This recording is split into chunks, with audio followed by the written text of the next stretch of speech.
Avant de reprendre la dernière table ronde pour clôturer cette journée et ces universités, on voulait prendre juste un petit temps de bouclage, de clôture, après tous ces temps d'échange, de partage que vous avez eus depuis hier après-midi. Voilà, hier après-midi, ce matin, en atelier. Et un petit mot donc pour remercier. Alors je me représente aussi, Isabelle Bouler, donc je suis engagée depuis la création du Club Inné et puis quasiment aussi depuis la création de l'Institut, et aujourd'hui j'en suis la secrétaire. Donc ravie aussi de pouvoir participer à ces universités qui me touchent toujours beaucoup. Et là, donc, pour clôturer toutes ces séquences depuis hier, je voulais dire un grand merci à tous les animateurs, discutants, témoins qui ont contribué à la préparation, l'animation de ces ateliers. Et vous remercie, peut-être qu'on se remercie tous par rapport à ça. Un grand bravo. Cette richesse, elle est liée à tout ce que vous faites les uns et les autres sur les territoires. Un dernier petit mot aussi, dans la dernière séquence ont été présentés 2 projets un peu spécifiques qui sont portés par l'Institut depuis, pour certains, 1 an ou un petit peu plus d'1 an. Et un petit mot qu'on voulait partager, au-delà des ateliers thématiques. Un premier projet qui a fait l'objet d'une présentation ici à ma droite et dont vous avez quelques résultats intermédiaires qui sont des frises présentant des trajectoires EFC de dirigeants. Donc ce projet a émis un acte sur l'écologie et le travail. C'est un projet que l'Institut a gagné avec une dynamique de travail à l'époque avec notamment Sandro, Roxane, pour avancer sur comment engager ces dynamiques de réflexion sur l'écologie et le travail.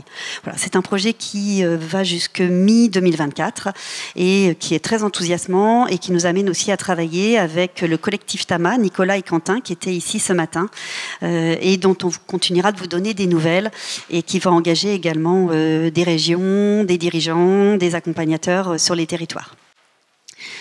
Le deuxième projet clé qui, lui, a maintenant quasiment 1 an et demi et qui a comme particularité, d'ailleurs, comme le précédent, j'ai oublié de le citer, d'être travaillé et réalisé aussi en partenariat avec le CJD national, c'est la fresque de la transition économique.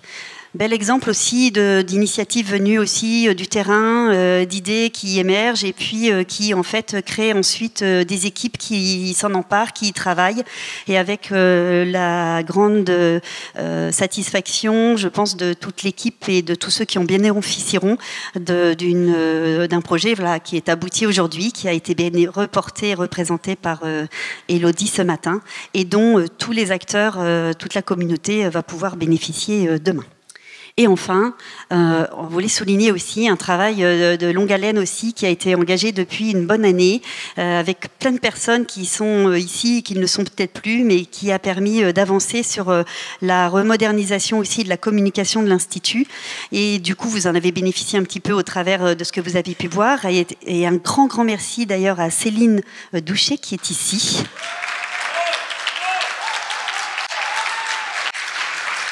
Qui mérite vraiment bien vos applaudissements. C'est un vrai plaisir de travailler avec elle. Et voilà, le travail collectif qui a abouti à cette plaquette qui vous a été distribuée, une première édition qui pourra aussi évoluer, mais qui est faite pour la communauté, présentant l'EFC et sa communauté, avec un beau travail collectif. Et en parallèle, le site internet de l'Institut également, qui est en cours de finalisation. Voilà. Quelques petits réglages techniques, installation des micros, et nous allons pouvoir commencer. Ça va ? Oui. Je suis incapable de relancer. Ça va ? Bien. C'est vendredi, hein. Il y a eu jeudi soir, à l'entrepôt, avant. Des ateliers très riches et une dernière table ronde que j'ai le grand plaisir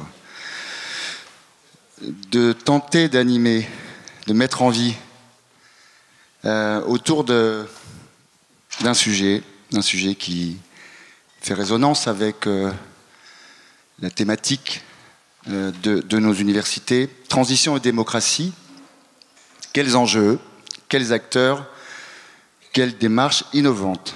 Trois questions. Trois questions pour adresser ces enjeux et révéler la structure de leur enchevêtrement. Et 5 intervenants, 5 interventions pour apporter des témoignages et nous aider à faire ce continuel pas de côté qui est très salutaire, eu égard à la gravité et à l'urgence de ces enjeux. Je vous présente nos 5 intervenants et invités qui vont nous aider à comprendre et à rentrer dans ces sujets. Pierre-Yves Traînard, coordinateur du pôle ressources Île-de-France en éducation thérapeutique du patient. Je vais laisser à chacun évidemment le temps, et je l'inviterai à le prendre, de se présenter. Thibaut Guessens, adjoint au maire de la ville de Lens et président de l'Institut. Julien Ada, directeur du réseau Cocagne. Je laisserai Julien présenter le réseau Cocagne, qui anime les jardins de Cocagne et des fermes à vocation d'insertion sociale et professionnelle, certifié agriculture biologique. Christian Dutertre. Christian Dutertre, qui est donc ce Christian Dutertre. Il faut que je révise mes fiches. Christian Dutertre, je ne le présenterai pas. Professeur d'économie, fondateur d'Atimis, ancien président de l'Institut de la coopération et toujours au travail pour consolider l'EFC et des enjeux que nous allons adresser aujourd'hui. Et je suis ravi d'avoir à mes côtés la seule femme qui a participé aux tables rondes de universités.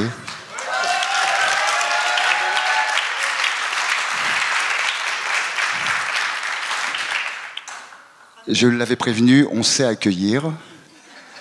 Sylvie Croizat, qui est vice-présidente de la métropole Rouen-Normandie, chargée de la démocratie participative et de la co-construction citoyenne. On réatterrira avec Sylvie à nouveau, avant la conclusion de ces universités. Bien. Je laisse maintenant... Pardon ? Je ne suis pas marqué là-dessus, on s'en fiche un peu.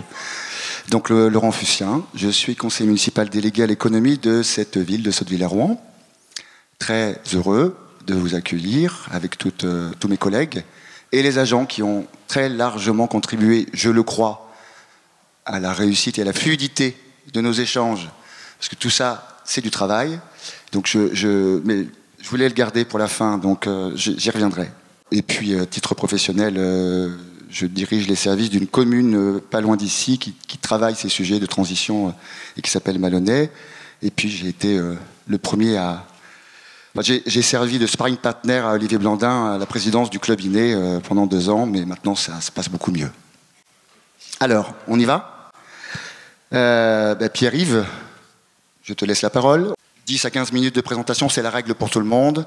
Et puis on engage quelques questions quand même, là, entre nous et avec vous. 2-3 questions et on reprend. On va parler de coopération dans la santé.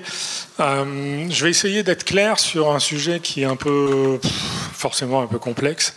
Notre première rencontre avec Christian, c'était il y a 4-5 ans à peu près. Et...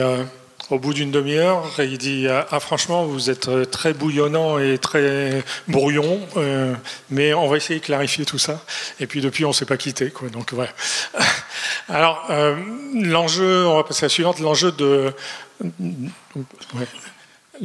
de notre organisation, c'est d'être en appui de façon un peu intermédiatrice, c'est-à-dire qu'on aide les uns et les autres à coopérer entre eux.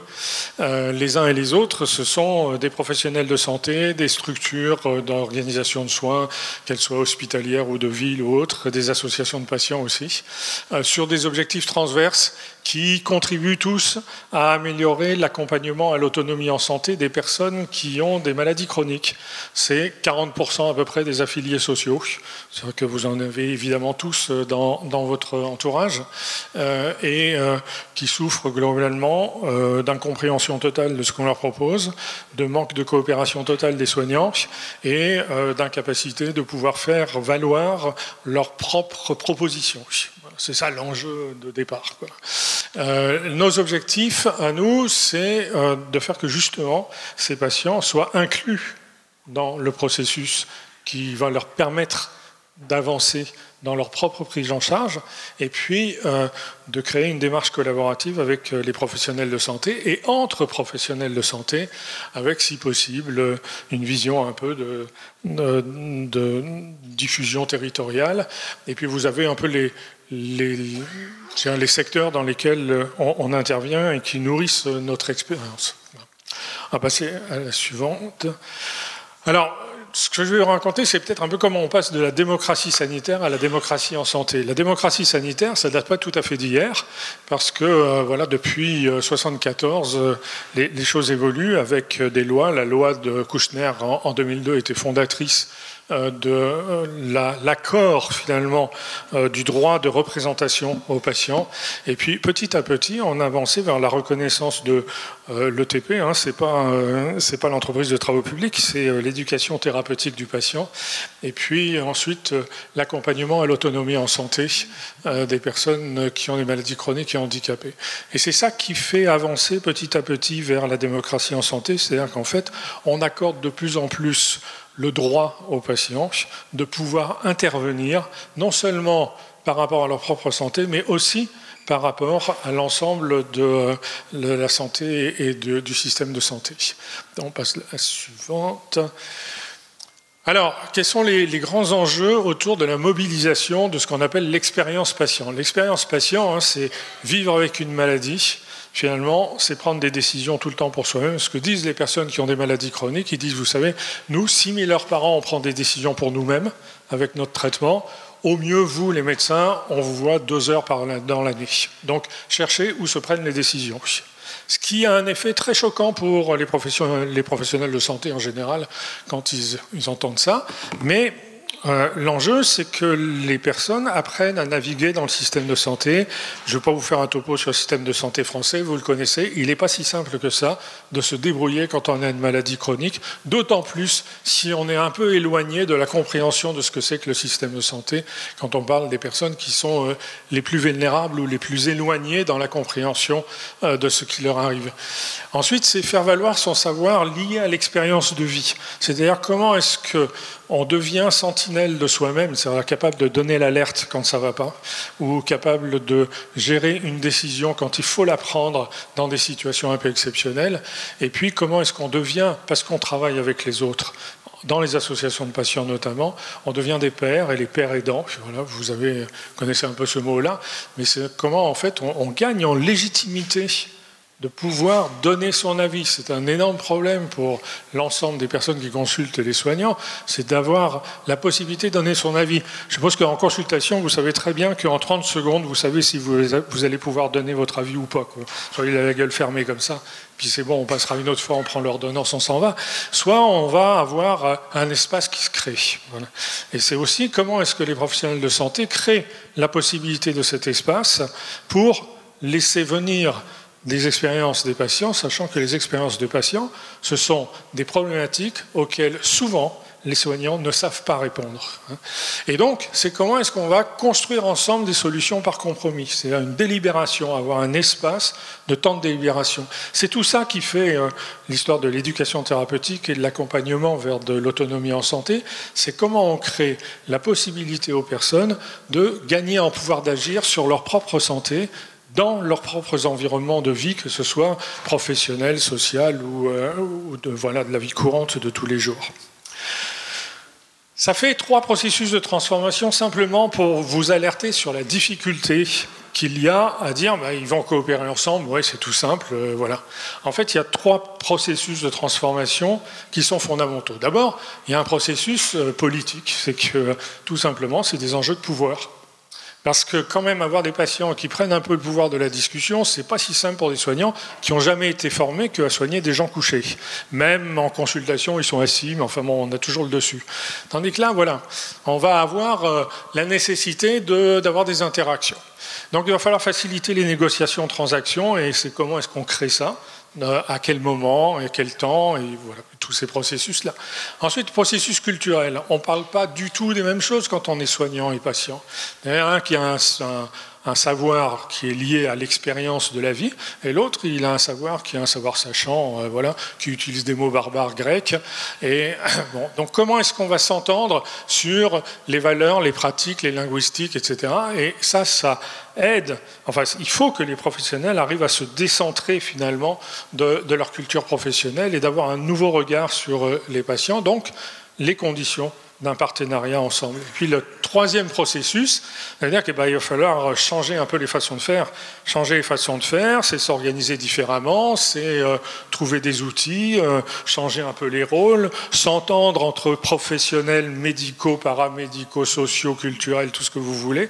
C'est-à-dire d'un seul coup découvrir que dans l'environnement qui entoure le service de soins, il y a d'autres services qui sont contributifs pour que les personnes puissent gagner en pouvoir d'agir. Donc ces trois processus de transformation, vous voyez bien en fait la complexité un peu pour y arriver. Et donc, on arrive un peu à la définition finalement de ce qui fonde la démocratie en santé. C'est d'abord la participation réelle des patients dans la co-construction de tout projet qui les concerne. Alors la construction de tout projet qui les concerne, c'est du début à la fin. Vous avez multiples entreprises, start-up qui construisent par exemple des outils qui vont être très utiles pour suivre sa santé. En règle générale, ces outils sont construits d'abord en interrogeant des patients, parce que quand même, il faut y aller. Ensuite, le processus de construction à partir industriel, et à la fin, on demande aux patients de valider. Le résultat, c'est qu'en fait, une application de santé sur smartphone ou autre, ça dure à peu près 3 semaines d'usage et après c'est abandonné. Donc là, il y a vraiment à aller travailler avec les patients tout au long du processus. La légitimité des savoirs d'expérience transforme les processus de construction des solutions qui leur sont proposées. Et puis le deuxième point, c'est que l'intégration des patients en tant que copartenaires, eh bien, contribue à l'amélioration des pratiques professionnelles et au changement organisationnel des structures de santé. Voilà, ça c'est un enjeu, mais c'est probablement par là qu'il faudra passer pour résoudre les problèmes de démographie médicale et de déserts médicaux. C'est-à-dire qu'en fait, il y a un empowerment du gain de pouvoir d'agir des patients, mais du gain de pouvoir d'agir différemment aussi des professionnels de santé entre eux. Voilà, donc là, c'est un peu ce partenariat avec une sorte de boucle un peu vertueuse, quoi, mais ce que l'on voit avec le travail que nous faisons, et je veux dire, dans l'ensemble des écosystèmes où on intervient, c'est qu'il y a un rôle essentiel de tiers d'appui pour y arriver. C'est pas parce qu'on dit il faut faire comme ça, il faut coopérer avec les patients que ça va se faire. Le tiers d'appui, c'est un rôle qu'on a investi dans le pôle de ressources. Le tiers d'appui, il a comme enjeu d'être un intermédiateur au sein du système de santé. C'est-à-dire que voilà, on vient en appui des transformations de pratiques, aider les professionnels de santé à sortir un peu de leur rôle pour réinvestir un autre rôle, qui est un rôle qui contribue à ce que les personnes gagnent en pouvoir d'agir. Et puis, la deuxième chose, c'est les fonctions intermédiatrices. C'est-à-dire qu'on est garant du processus, parce que notre indépendance fonde la confiance qui permet aux acteurs de s'engager pleinement. C'est-à-dire qu'on travaille, on les aide à travailler entre eux. Nous, on n'a pas de solution à vendre. Par contre, on connaît les méthodologies pour les aider à travailler ensemble. Et donc, on est garant de la qualité des espaces de délibération qui vont leur permettre justement de faire cette démarche coopérative. Et puis donc, du coup, c'est du soutien aux transformations et de l'appui aux expérimentations par essai, erreur, ajustement. Et il est probable que quand même ces fonctions d'appui qu'on partage avec Athemis sont essentielles pour aboutir à ce que les transformations qui vont s'opérer soient pérennes et puissent réellement servir à la fois aux personnes concernées là par la maladie chronique, mais aussi sur les territoires, probablement aux transformations un peu d'organisation du système de soins. Voilà rapidement ce que je voulais vous dire. Eh bien, merci. Merci Pierre-Yves. On se donne à chaque fois 5 minutes de questions. Est-ce qu'il y en a là, parmi vous, chers amis, qui veulent poser cette première question à Pierre-Yves ou dans la salle? N'hésitez pas, faites-vous connaître. Comme ça. Ok, je pose la première question. Tu veux? Oui, Julien. non, je me posais la question de savoir s'il y avait des... Ah, personne n'était là, je cherchais. On est là. Non, je me posais la question de savoir s'il y avait des... En tout cas, ça parle beaucoup pour les personnes qui vivent effectivement une maladie chronique. Je m'interrogeais sur le type de... Alors, comment on appelait ça de sphère de maladie qui permettent de faire plus cette logique d'intermédiation, etc. Parce que c'est là qu'on retrouve aussi le rôle de certaines associations de malades qui vont pouvoir questionner la notion de pouvoir médical. Et voilà. Est-ce qu'il y a des endroits plus particulièrement propices à ça ou innovants? Non, il y a eu des maladies qui étaient les maladies initiales sur lesquelles les professionnels de santé ont accepté de travailler. Probablement, c'était le diabète par lequel ça a commencé. Mais en fait, c'est-à-dire que les professionnels de santé, s'ils acceptent de faire de l'éducation thérapeutique, c'est aussi pour sauver leur peau. Donc, les premières expérimentations, c'était en fait, on donnait de l'insuline à des gens. L'insuline, ça avait quand même le pouvoir de mettre les gens dans le coma. Donc, autant leur apprendre pour partager la culpabilité de l'accident qui arrive. Ouais, et c'est comme ça que c'est rentré pour les premières fois. Puis ensuite, on s'est aperçu que ça permettait de servir des alternatives thérapeutiques, parce que les gens choisissaient autre chose, voulaient faire autrement. Et tout. Et petit à petit, toutes les spécialités médicales sont rentrées dans le processus, à partir du moment où les professionnels de santé ont compris comment était la maladie, qu'est-ce que c'était, on voit dans les maladies rares par exemple, et puis quelles sont les alternatives thérapeutiques qu'on peut proposer aux personnes. Et à partir du moment où il y a une alternative thérapeutique, il y a forcément un choix qui est opéré par les patients, quoi qu'en disent les soignants. Donc oui, c'est partout. C'est aussi dans les maladies dites mentales ou dans les grands problèmes de psychopathologie. C'est-à-dire que, enfin, de psychopathologie ou psychologie différente. Par exemple, vous avez un truc qui s'appelle le réseau des entendeurs de voix. C'est-à-dire des gens qui entendent des voix et qui étaient particulièrement frustrés parce que quand on leur donne des traitements neuroleptiques trop puissants, ça enlève les voix. Et à ce moment-là, ils disent il me manque quelque chose parce que j'avais ma voix qui était là. Et donc, c'est comment ils apprennent à apprivoiser les voix. Et apprivoiser les voix, ça se fait avec des pairs. Voilà. Et ça se fait avec des pairs, mais ça ne peut pas se faire en dehors totalement du champ des psychiatres. Donc il y a un certain nombre de psychiatres qui accompagnent aussi, qui sont là, pour accompagner et travailler avec ce réseau, de telle façon qu'on puisse gagner en pouvoir d'agir quand on a le problème de santé, mais aussi pour les psychiatres de comprendre comment ça s'opère et comment c'est contributif finalement à des alternatives thérapeutiques. Une question dans la salle. Moi, quand vous avez parlé, ce qui me venait en tête, c'était mon expérience de femme enceinte. Pendant le processus donc j'étais pas du tout prise en compte dans tout le processus et toutes les informations que j'ai eues. On m'a jamais demandé mon avis, etc.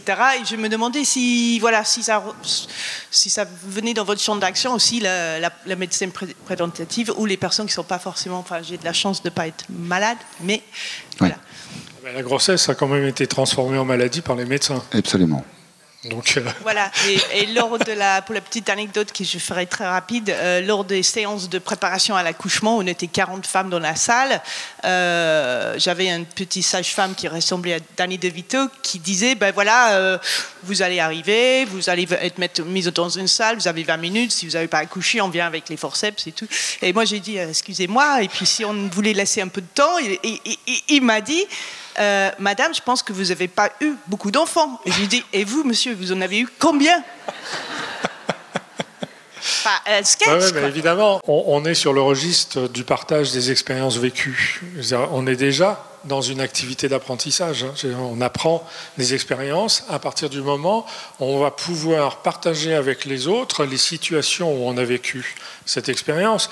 Si les autres ont vécu des situations similaires, on a quand même pas mal de chances de pouvoir, à ce moment-là, accumuler un peu des connaissances nouvelles et les caser dans quelque chose. Donc, ça, on touche là à éducation à la santé, promotion de la santé, tout ce que vous voulez. Le champ, finalement, est assez large. Bon. Ce qui est important, ce qui est vraiment important, c'est que quand des professionnels organisent des séances de ce type-là, que le sens qu'ils proposent soit bien le sens attendu par les personnes qui en font partie. Voilà. Parce que justement, on ne peut pas vous raconter n'importe quoi. C'est pourquoi est-ce que vous êtes là et qu'est-ce qu'on a à vous proposer à ce moment-là et est-ce que vous êtes d'accord là-dessus? Ce temps d'accord, il est fondamental. Les transformations, on l'a vu, ne se font que sur des bases d'accord qui sont « Ok, j'accorde la valeur à ce que vous me proposez. On est bien d'accord que c'est là-dessus qu'on va délibérer. Allons-y, on partage des expériences. » Thibaut Guessens, à Lens, président de ta position d'élu après avoir été DGS. Oui. Ouais. Comment une collectivité conduit une démarche de transition énergétique en mobilisant les acteurs qui sont concernés directement? Alors, donc tu dis effectivement élu et DGS, donc je ne l'ai pas été en même temps, j'ai d'abord été DGS et après élu. Alors en tant que DGS, j'ai piloté une stratégie de transition énergétique à Los Angeles.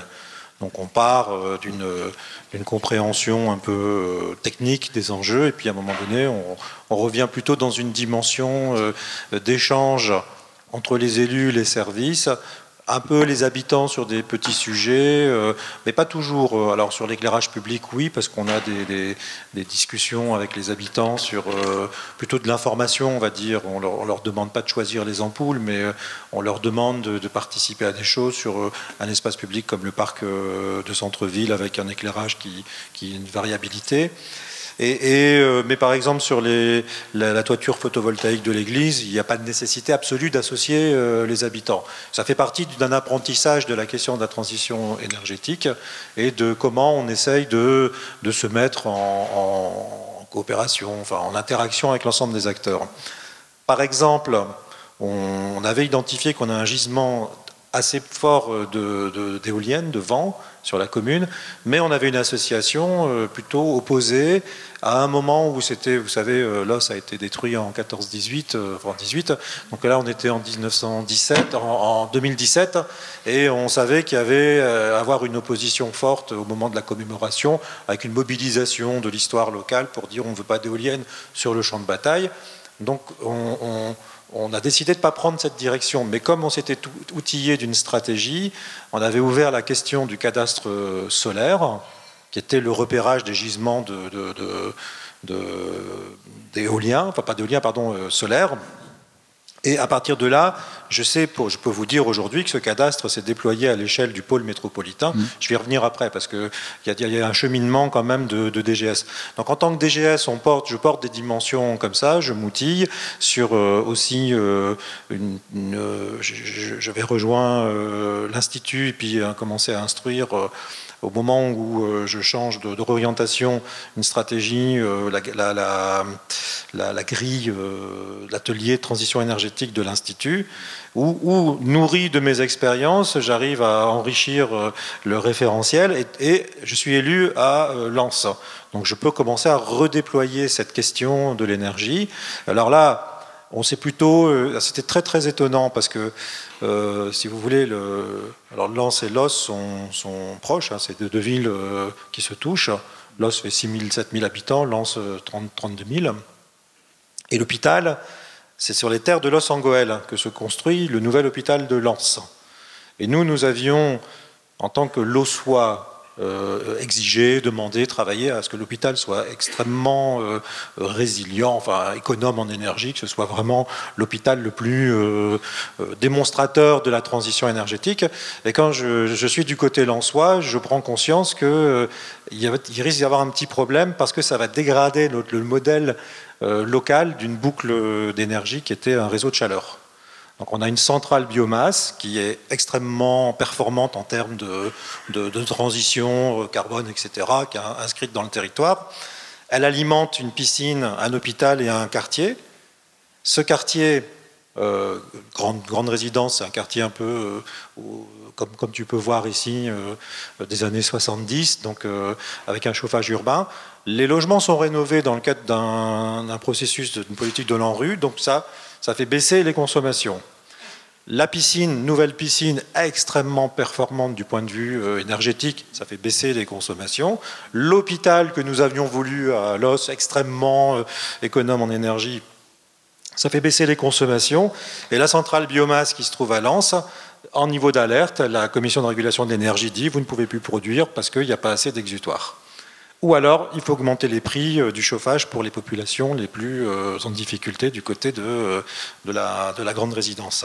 Alors là, on a un sujet quand même un peu compliqué à instruire, et on l'a mis en discussion dans un espace. Donc là, j'étais outillé par Artemis, mais pas que. Ça s'appelait Ville-Pair. C'était des rencontres entre des opérateurs. Donc là, c'est une autre forme de démocratie qui n'est pas uniquement celle du regard aux habitants, qui était très utilisé, très nourri à Los Angeles, mais qui est plutôt l'opérateur, c'est Dalkia, celui qui a la délégation de la centrale biomasse et du réseau de chaleur. J'espère que je ne suis pas trop technique, hein, mais les élus et les techniciens de la mairie. Et tout d'un coup, dans une discussion collective, on se rend compte que peut-être que l'idée, c'est d'aider Dalkia à changer son modèle. Et plutôt que de vendre de l'énergie, mais d'accompagner, parce qu'il y avait un exutoire avec une zone industrielle avec des entreprises, mais d'accompagner les entreprises à faire leur transition énergétique. Parce qu'on a de la chaleur produite par des fours, par des usines qu'on peut redistribuer dans le réseau. Enfin, il y a des considérations techniques que je ne connais pas très bien, mais voilà. Donc tout d'un coup, on avait ouvert le sujet sans véritablement avoir tous les leviers, parce que c'est quand même un peu complexe cette histoire. C'est pour ça que j'arrive au troisième niveau, qui est le pôle métropolitain de l'Artois, qui regroupe... Alors là, c'est Béthune, Lens et Nain-Beaumont. C'est 3 agglos, donc ça fait 600 000, 700 000 habitants. Enfin, c'est quand même il y a une réalité urbaine dans le Pas-de-Calais assez forte. Et là, c'est là où je retrouve le processus de cadastre solaire. Alors, toujours avec des effets de volume quand même, puisqu'on a un gisement de, je ne sais plus combien, 1000 mégawatts, on n'en a fait que 3, donc on sent bien qu'il y a une question. Et on reprend la question par des choses qui ont été mises en œuvre à Los Angeles quand j'ai quitté Los, mais outillé d'une stratégie qui avait permis de faire des choses, c'est-à-dire là non plus une toiture sur une église, mais 8 toitures sur les bâtiments communaux, dans un dispositif où c'était un investisseur qui venait, où les habitants contribuaient au capital de la SAS, où on donnait en plus, dans le Nord, on avait souvent ça à la naissance, les gamins avaient un livret d'épargne, il y avait 50 francs à l'époque, et puis bon là on fait la même chose, quoi. On fait un truc avec chaque gamin a un haut capital de la SAS, je ne sais plus combien d'euros. Et ce dispositif, on cherche à le déployer à nouveau sur Lens et sur le pôle métropolitain. Alors, là, on va à nouveau rencontrer les difficultés, puisque c'est en cours, c'est en démarchage. Ce que j'ai compris dans les discussions avec les élus du pôle métropolitain, donc il faut imaginer, c'est plein de communes, la plus grande fait 30 000, la plus petite doit faire... on va dire c'est des villages, et entre les deux, il y a quantité de communes à 10 000, 6 000, 8 000, 7 000, monde minier, enfin c'est... Et tous les élus, alors c'est pour ça que c'est toujours ça intéressant, ont tous quasiment parlé d'une question liée à la précarité énergétique. C'est-à-dire qu'on ne peut pas réussir notre transition si on ne tient pas compte de cette question. Et c'était ce que l'atelier de transition énergétique avait instruit comme question. Tout d'un coup, on voit se retrouver, donc on ouvre un champ, enfin, je veux dire, d'investigation qui est comment on construit avec les habitants précarisés. Donc on le voit bien sur la grande résidence avec le réseau de chaleur, on le voit à nouveau sur des questions plus larges à l'échelle d'un pôle métropolitain. Et voilà, on a et aussi peut-être la question de la gouvernance qui se remanifeste, hein, parce que si la centrale biomasse, chacun isolément fait bien sa transition énergétique, voilà. Mais quand on fait la somme des transitions, ça dégrade l'ensemble du système. Ça, c'est quand même une révélation assez forte qu'on a essayé et qu'on essaye aujourd'hui d'instruire et que j'essaye de porter au niveau du pôle métropolitain.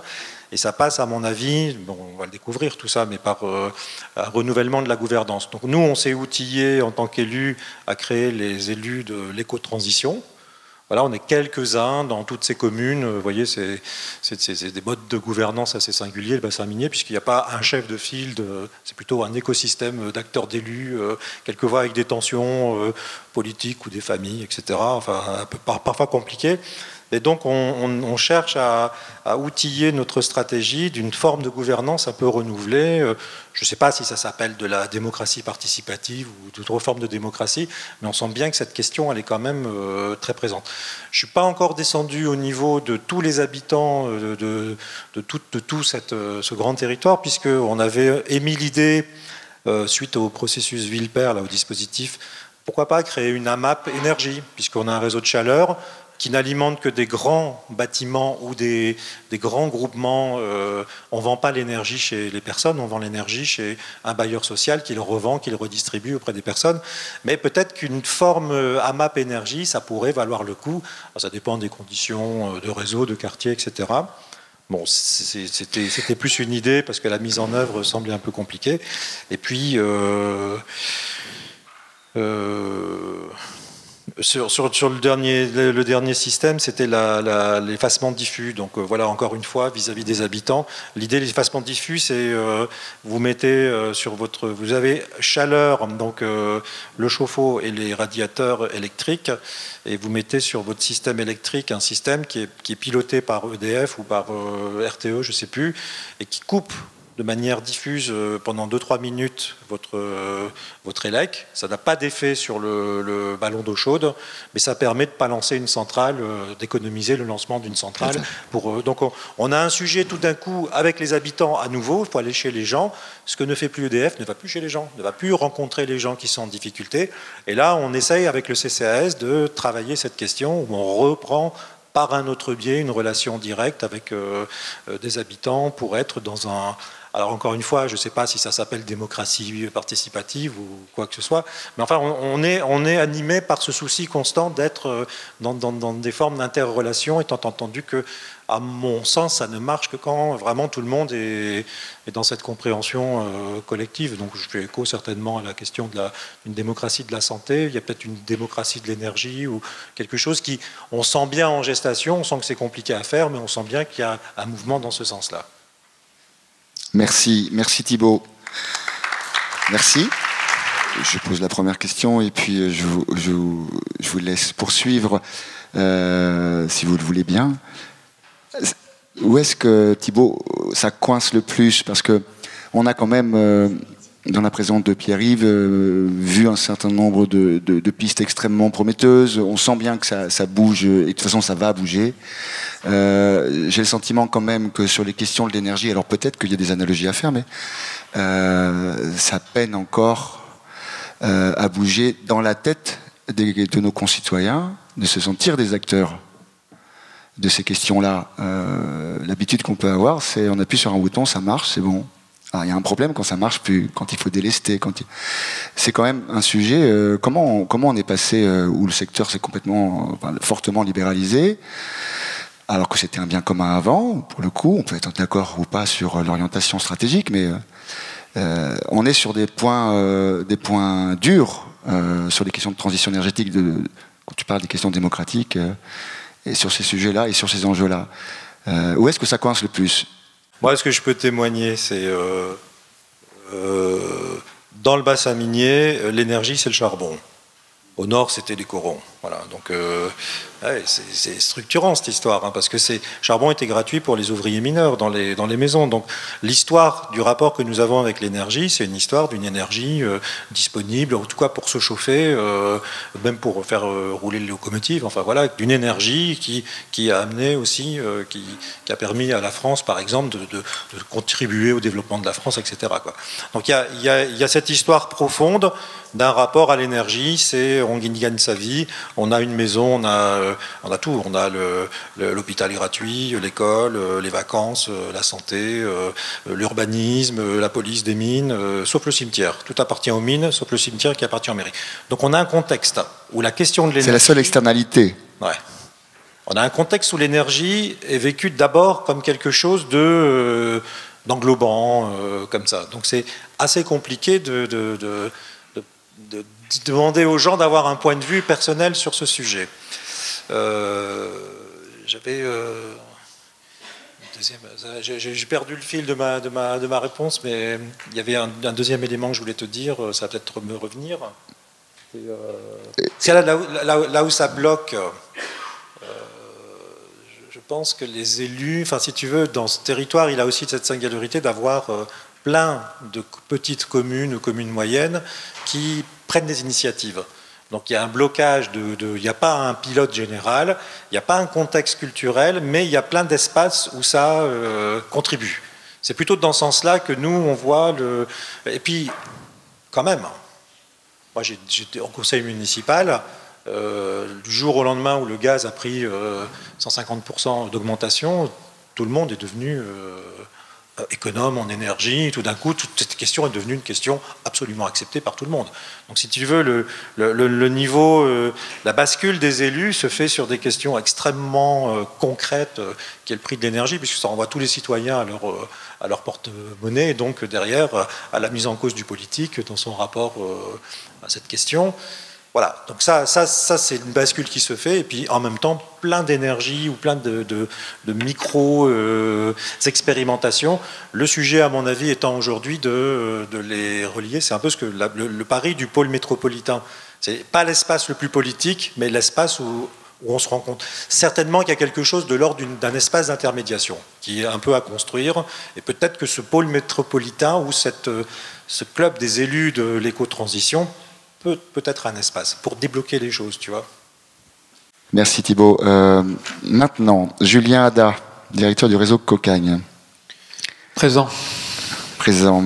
Merci Julien. On t'écoute. Le réseau Cocagne, c'est une fédération associative qui regroupe des associations porteuses d'ateliers chantiers d'insertion en maraîchage biologique. Il y en a 105 partout en France.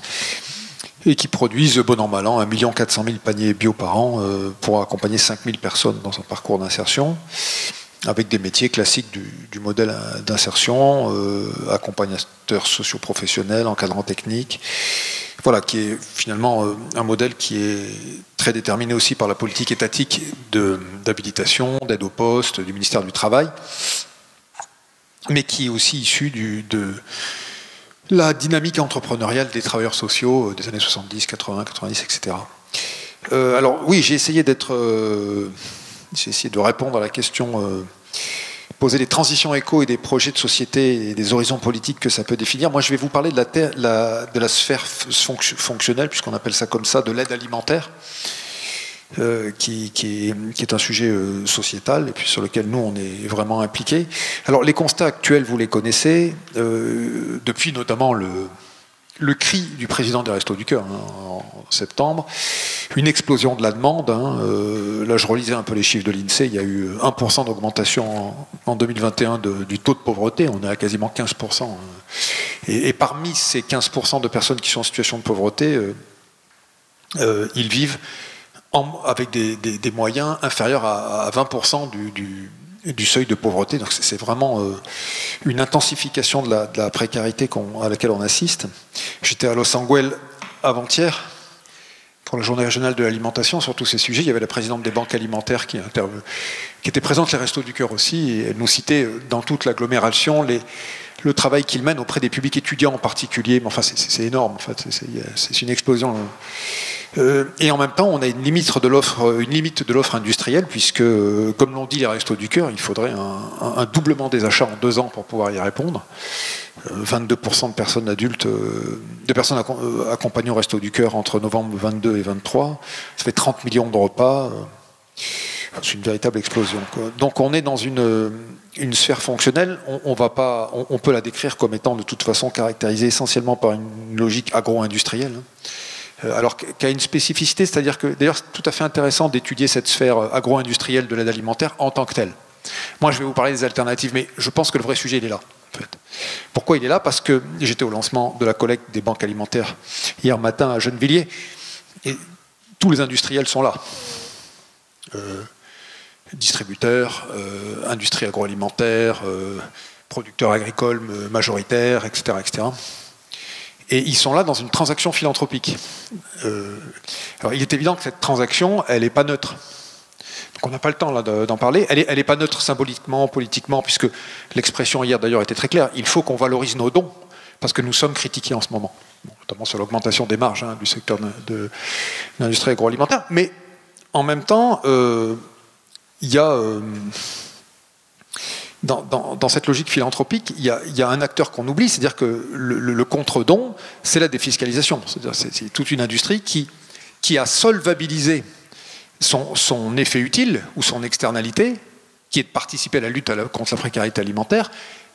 En bon industriel, il y a un retour sur investissement immédiat qui est la défiscalisation, qui se chiffre donc en centaines de millions d'euros pour les collègues de la grande distribution, sans compter les défiscalisations de la collecte directe du don des industries agroalimentaires, par exemple. Alors, sachant que l'ADEME a sorti une étude il n'y a pas longtemps, j'ai noté, parce que je suis ça de très près, que les associations collectent donc ces dons, qui sont défiscalisés, et une partie est directement jetée. Et l'estimation par rapport à la défiscalisation, c'est 65 millions d'euros par an. Donc ça voudrait dire que nos impôts concourent à hauteur de 65 millions d'euros à financer des distributeurs pour qu'on prenne leurs poubelles pour les mettre dans une poubelle. Voilà. Donc, bon, ça situe quand même un peu les enjeux. Donc c'est tout à fait intéressant de savoir que dans un modèle industriel, les solvabilisations des externalités positives, je dirais, de l'action philanthropique sont institutionnalisées. Hein, bon. Donc je pense que les vrais sujets sont là, en fait. Voilà.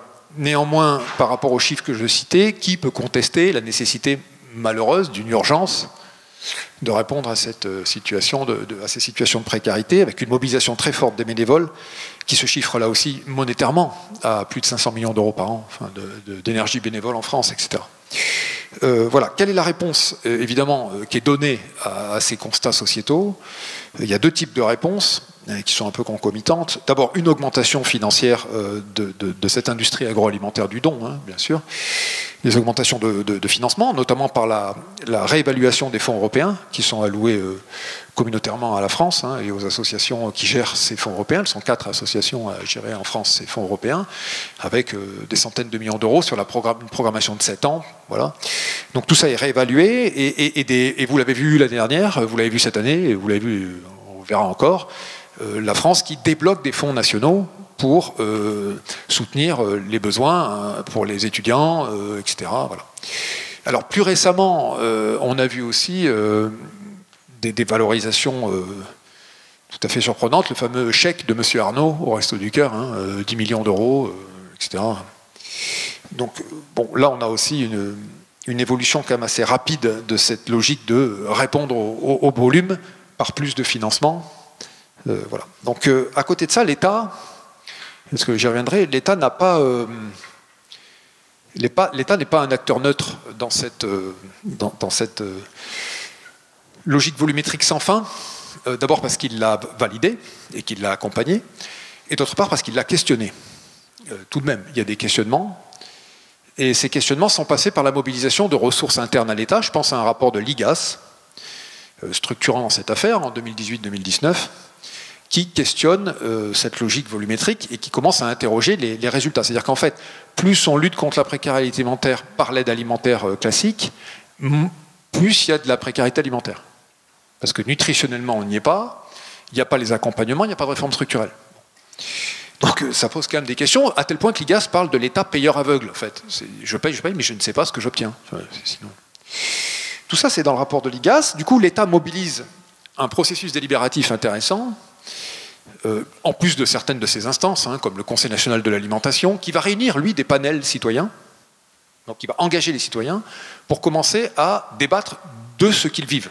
C'est-à-dire de passer de bénéficiaires à citoyens qui s'interrogent sur ce qu'ils vivent. Une opération très surveillée par le secteur associatif et le secteur agroalimentaire. J'étais dans ces réunions, je sais ce que veut dire surveiller. Enfin, et puis l'État invente un dispositif intéressant qu'il appelle le comité de coordination de lutte contre la précarité alimentaire, le COCOLUPA, très intéressant, qui va être un espace délibératif avec tous les acteurs associatifs et de l'État pour obliger au débat, en fait. Bon, alors ça met 2-3 ans. Hein. Alors, évidemment, c'est pas simple parce qu'au début c'est très défensif. Et puis bon, moi on me confie un copilotage sur un groupe qui s'appelle Modèle Éco. Bon, c'est là où on arrive à nos sujets. pour effectivement un petit peu poser des questionnements sur ces modèles éco, où j'introduis, je pense, des éléments issus de l'économie de la fonctionnalité de la coopération, du moins dans les dimensions un peu critiques au départ, plus propositionnelles par la suite, et on va donc valoriser un certain nombre d'alternatives. L'État a besoin de valoriser ces alternatives pour effectivement contester aussi cette logique volumétrique qui lui échappe et qui lui coûte fort cher. Voilà, donc ces alternatives sont valorisées dans ce groupe-là, notamment, mais dans d'autres groupes aussi, sur la démocratie alimentaire, parce que c'est un questionnement qui replace les personnes bénéficiaires au cœur du sujet, et non pas comme une périphérie, en fait. C'est une sorte de débouché, en fait. Hein. Voilà, donc ils sont placés au cœur, c'est l'enjeu du droit créant, c'est-à-dire un droit à l'alimentation pour tous et pour toutes, etc., qui est au cœur du sujet. Donc concrètement, nous, on va valoriser nos paniers solidaires, nos places à vivre, enfin, j'y reviendrai. On va aussi faire une proposition qui va être retenue par l'État d'investir dans des ingénieurs de coopération sur 4 grandes métropoles, Lyon, Aix-Marseille, Toulouse, Montpellier, etc. Et la DGCS va nous financer une ingénierie de coopération. C'est le temps béni post-Covid. Ça n'arrivera plus, voilà. Mais il y a eu un moment donné où l'État a pu en tout cas dire mais j'investis dans cette ingénierie-là, ça m'intéresse. Voilà, donc il y a ça, plus se développent aussi des démarches qu'on va appeler sécurité sociale de l'alimentation, etc., qui posent cette fois-ci le débat sur une toute autre dimension, qui est une socialisation de l'alimentation en France et du système agricole. Voilà, donc on est sur des changements de modèle économique qui sont des élargissements des enjeux de nourrissement qualitatif, donc c'est déjà bien de se nourrir mieux, donc plus de légumes, plus de bio, etc., mais surtout, on élargit ces enjeux-là au travail de mise en débat accompagné des personnes bénéficiaires. L'intérêt, c'est de travailler avec les personnes, etc. C'est ce qu'on appelle le bien-vivre alimentaire pour nous. Ça met aussi en évidence ces changements de modèle éco, des logiques de coopération socio-économique entre les structures de l'aide alimentaire, notamment sur des approches filières, qui produit, qui distribue, qui transforme, etc. Et qui anime, sur quel dispositif, épicerie sociale ici, centre de dépôt ici, communauté Emmaüs ici, etc. etc. Et ça pose aussi un lien au système alimentaire territorialisé. C'est-à-dire que cette aide alimentaire ne peut pas ne pas être inscrit dans un territoire de production proche. Alors que là, on est sur des stocks européens, hein, on est sur quelque chose qui n'a finalement pas de notion territoriale en fait, à déterminer.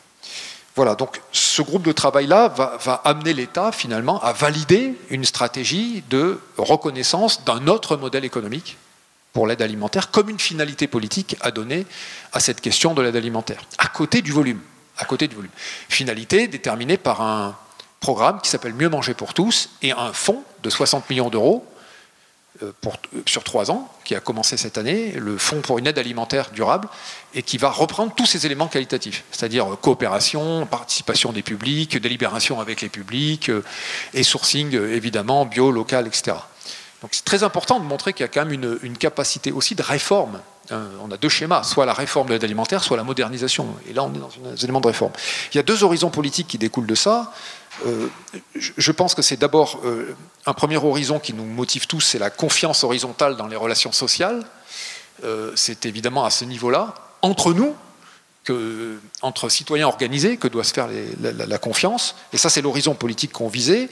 Et le deuxième, c'est d'augmenter la confiance verticale, cette fois-ci, dans les instances des pouvoirs publics et de l'État. C'est-à-dire qu'on ne peut pas, nous, travailler sur notre petit champ entre nous, associatifs, etc., et ne pas être dans une logique de confiance avec la puissance que doit avoir l'État sur des enjeux sociétaux comme celui-là. Voilà. Donc on n'a pas lâché ça. Hein, on n'a pas lâché ça. Et ça s'est traduit par ce fonds et par ces soutiens de l'État à nos dispositifs. Voilà, donc en conclusion, parce que, bon, évidemment, il faudrait expliquer ce que c'est que la démocratie alimentaire pour nous du point de vue des engagements des personnes. Je pense à la monnaie locale de la manne à Los Angeles qui a été présentée avant-hier, des tiers-lieux alimentaires qu'un certain nombre d'adhérents ici développent, la caisse commune de l'alimentation à Montpellier qu'on a mis en place avec un panel citoyen, les animations du bien-vivre alimentaire, et aussi le travail instituant qu'on essaie de faire dans cette démocratie alimentaire avec les personnes sur des questionnements sur le revenu de base, le soutien des pouvoirs publics, la reconnaissance du travail des personnes sur leur propre alimentation. Hein, voilà, donc on est sur des questions de fond. En point de conclusion, je dirais qu'on a pu prouver à travers ces initiatives qui finalement ont été valorisées par l'État, reconnues par l'État, voire d'une certaine manière un peu institutionnalisées par l'État, de la façon où elles nous soutiennent financièrement aujourd'hui, on a pu prouver que les citoyens pouvaient se saisir de questions complexes jusqu'à repenser et critiquer un modèle industriel, en tout cas. Donc, ça ne nous échappe pas. Et en particulier aux personnes qui sont bénéficiaires de l'aide alimentaire. Ce n'est pas des sujets qui sont hors de leur pensée, en fait. Elles peuvent le penser, elles peuvent penser ces sujets, à condition évidemment de l'accompagner. L'autre conclusion, c'est que nous, citoyens organisés, en tout cas, on avance par expérience et expérimentation, et c'est la grande difficulté d'arriver à rentrer dans les logiciels de l'État que d'expliquer qu'on est en expérimentation constante, puisqu'on attend de nous des retours sur investissement chiffrés, en fait. Et ça, on ne peut pas. Donc, que ça partait de l'intelligence collective, ça, c'est pas évident, puisqu'a priori, on supposait qu'il y avait une division du travail rationnel dans ce pays, entre ceux qui savaient organiser les choses et ceux qui étaient bénéficiaires de ces choses-là. Donc, bon, il a fallu quand même prouver qu'il y avait une intelligence collective. Et, in fine, montrer que la transition écologique et sociale devait réformer l'action publique, en fait, et notamment vers l'implication citoyenne qui est capable de la mettre en dynamique. La mettre en dynamique, c'est-à-dire d'abord la critiquer, la questionner, la faire bouger, et ensuite la mettre en expérimentation. Voilà. Et c'est là où la relation aux collectivités locales à l'État est tout à fait embryonnaire, à mon avis, de ce point de vue. On est encore au tout début de cette expérimentation, finalement, de l'alimentation comme un bien commun, comme un commun même, et sur lequel on va pouvoir repenser peut-être les choses. Mais nous en sommes à peine au début. Merci Julien Ada, directeur du réseau Cocagne. Christian. Démocratie sanitaire, énergétique, alimentaire, et dans tout ça, la démocratie sociétale. J'en ai assez dit.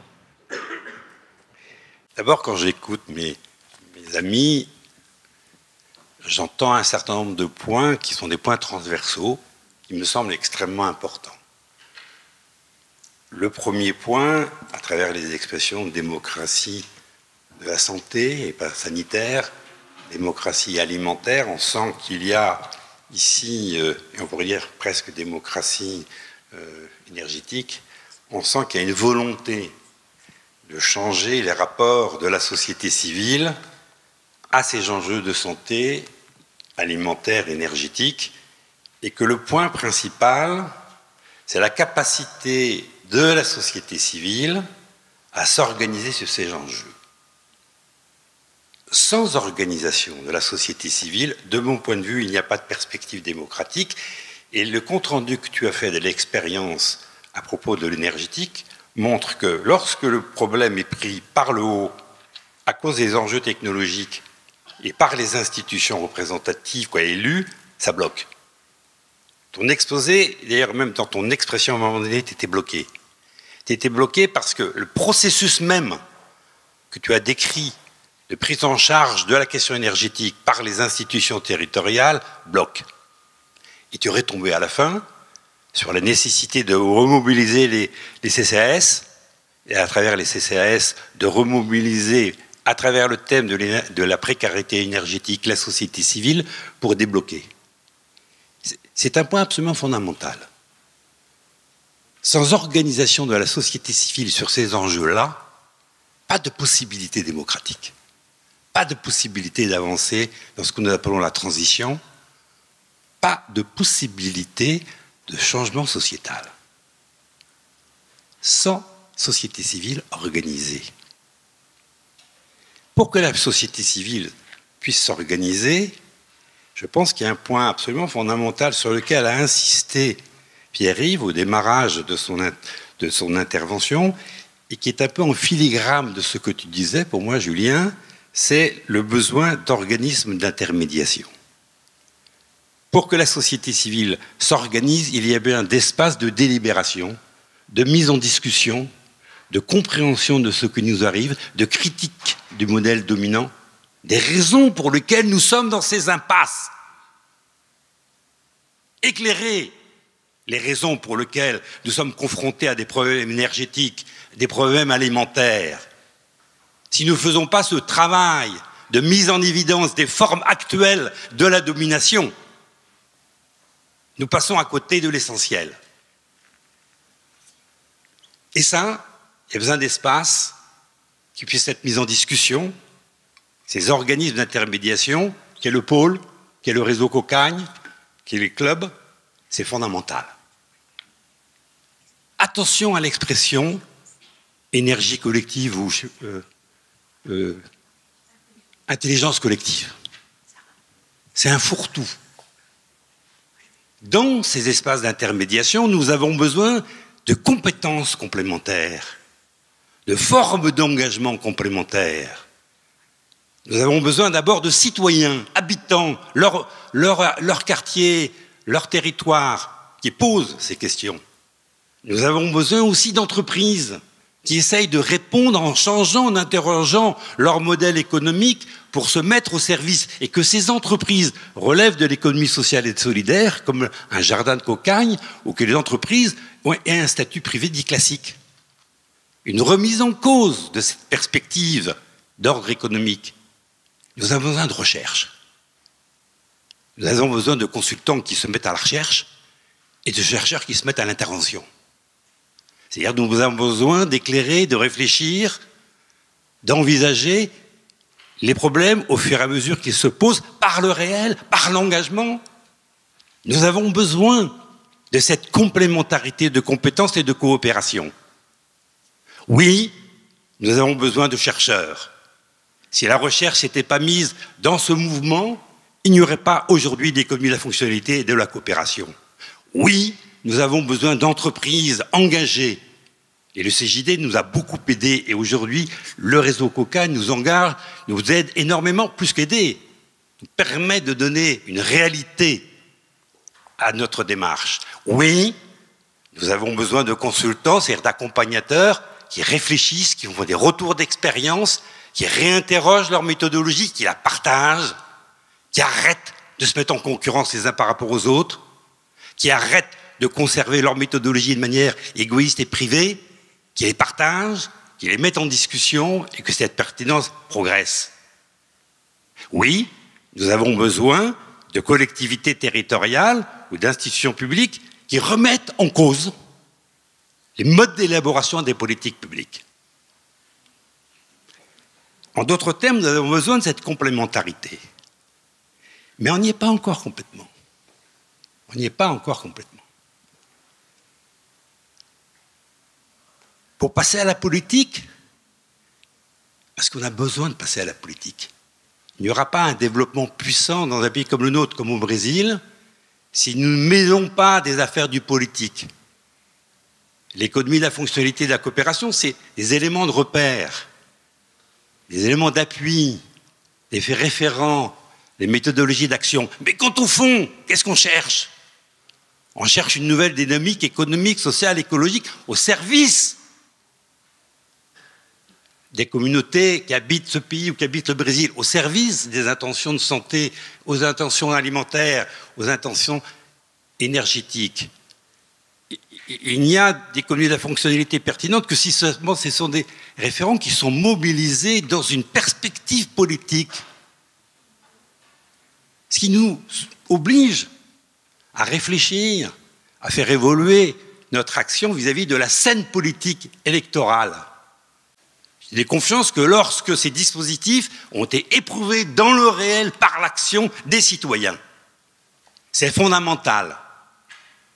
Ensuite, nous pouvons rencontrer des élus. Ensuite, nous pouvons rencontrer des personnes, des administrations publiques qui se mettent au service de cette société civile en acte et en mouvement. Nous pouvons rencontrer des élus séquents, ce que j'appelle des élus séquents, ou des administrateurs dans l'administration publique séquents, qui, effectivement, mettent leur action, leur réflexion dans une logique d'appui à cette société civile organisée. Si nous voulons faire entendre notre voix du côté de la démocratie, ce que j'appelle la démocratie sociétale, c'est la capacité de remonter de cette expérience, la mettre en délibération, la construire ensemble et trouver du côté des élus des échos de ceux qui reconnaissent ça et qui la transforment, nous aident à la transformer en des éléments de politique publique. Et je vais vous donner quelques exemples. Catherine, hier, nous posait la question à la précédente table ronde en disant « Et si vous étiez ministre, qu'est-ce que vous ferez ?» On pourrait retourner la question. Si le ministre de l'Agriculture était là devant nous, qu'est-ce qu'on lui dirait? Ben moi, je m'adressais au Premier ministre. Au-delà de l'agriculture, c'est au-delà de l'alimentaire, mais on peut le faire avec l'alimentaire. Et je dirais, la première chose, 3 choses. Les financements publics sont des financements publics. C'est normal qu'ils se mettent au service d'actions comme les nôtres, parce que nous travaillons pour le bien public, le bien commun, pour le devenir de notre société. Mais cet accès au financement, on a besoin d'avoir un accès au financement stable. On ne peut pas avoir un jour, une année une somme, la deuxième année une deuxième somme, une discussion chaque année des subventions qui ressortent de mode de fonctionnement des organismes d'intermédiation ou de vos actions. Nous avons besoin d'avoir une perspective sur 5 ans pour déterminer ce qui est en jeu. Isabelle me dit, ne te mets pas en colère. Si, je me mets en colère par rapport au point de vue de l'État, pas par rapport aux personnes. Vous entendez bien qu'aucune personne n'est ici engagée. Par rapport aux mécanismes auxquels on a à faire face. Bien sûr que j'ai aucun reproche personnel à faire à qu'une personne élue des institutions publiques ou de l'ADEME, bien entendu. C'est le mécanisme qui me met en colère. Et la colère est quelquefois saine pour qu'elle s'exprime, pour qu'on puisse plus doucement revenir sur les choses qui nous intéressent. Nous avons besoin de visibilité budgétaire. Deuxièmement, nous avons besoin qu'on nous fasse confiance. Cette façon de vouloir toute la journée être tatillon pour savoir, vous avez dépensé 250 € pour tel voyage, mais qu'est-ce qui se joue derrière ce voyage? C'est impossible de gérer comme ça. Certains membres de l'Institut ou d'autres passent leur temps à rendre compte aux institutions des... C'est impossible. Quand je regarde le temps qui est fait dans les jardins pour rendre compte de l'usage des fonds publics, c'est invraisemblable. On a l'impression d'être devant un agent comptable qui nous demande pas simplement si c'était correctement engagé, mais quand on nous demande la finalité de ce qu'il y a derrière, c'est pas jouable. Et que d'autre part, la question de l'évaluation ne soit pas réservée. Deuxième demande que je ferai, Catherine, que l'évaluation, ce soit une évaluation professionnalisante de ceux qui sont engagés dans la démarche. Que l'évaluation vienne nous renforcer dans nos actions. Et pas une évaluation faite par 3 ou 4 consultants sélectionnés par un marché, qui ne comprennent rien du tout à l'économie de la fonctionnalité de la coopération, qu'il faut en réalité complètement reformer culturellement, qui nous fassent passer un temps fou pour rien, avec ici derrière l'évaluation actuelle du mesurable. C'est pas possible. Nous devons avoir une évaluation au service du renforcement de la puissance de nos projets, et pas une évaluation contrôle. Donc on a besoin de discuter de l'évaluation et d'avoir une adresse sur les questions d'évaluation au pouvoir public pour qu'on puisse faire ça. Troisième dimension, je pense absolument fondamentale du point de vue du rapport à la scène politique, je pense que nous avons besoin d'un rapport à des projets expérimentaux. C'était passionnant ce matin, la présentation des chômeurs, 0 chômeurs de longue durée, que vous avez engagé dans votre entre Sotteville et Rouen. Je trouve ça passionnant et on voit que c'est possible, puisqu'il y a eu un vote sur cette orientation à l'unanimité du Parlement. À l'unanimité du Parlement. Donc on voit bien que ce dont je parle, ce n'est pas une utopie sans accessibilité, non. C'est des choses que l'on peut obtenir demain si nous nous mettons en mouvement. Et que nous osons intervenir sur la scène politique. Osons intervenir sur la scène politique par les débats, par les réflexions entre nous, par la mise en avant d'un certain nombre de positions clés que l'État ou les collectivités peuvent très bien mettre en route. Et ça demande que nous osions arrêter, que nous osions parler politique et sortir de ce que j'appelle l'infrapolitique. Nous sommes tous des personnes extrêmement engagées dans la société civile. Nous sommes tous des gens dévoués, des personnes qui ne comptent jamais leur temps, élus, responsables de réseaux, de pôles, très certainement vous, madame, aussi. Je suis persuadé que vous êtes extrêmement engagés dans votre action. Nous sommes tous, les uns et les autres, extrêmement engagés. Il n'y a pas de discussion là-dessus. Le problème, c'est qu'il faut oser dire un certain nombre de choses désagréables, quitte à se remettre en colère. Parce que ce n'est pas parce que les choses sont désagréables qu'elles ne sont pas vraies. et qui ne sont pas aujourd'hui des obstacles pour progresser. Donc nous avons besoin d'éclairer ces obstacles, de les mettre en discussion et d'avancer concrètement sur ces points-là. Donc nous avons besoin de demander des zones d'expérimentation, comme le sont les territoires zéro chômeur. Oui, nous avons besoin d'expérimenter sur les questions que fait le pôle santé. Oui, nous avons besoin d'expérimenter sur les réponses que réfléchissent aujourd'hui le réseau Cocagne et d'autres alliés du réseau Cocagne sur la question de l'aide alimentaire et plus largement le bien-vivre alimentaire. Ça demande qu'à un moment donné, notre communauté se mêle des questions électorales.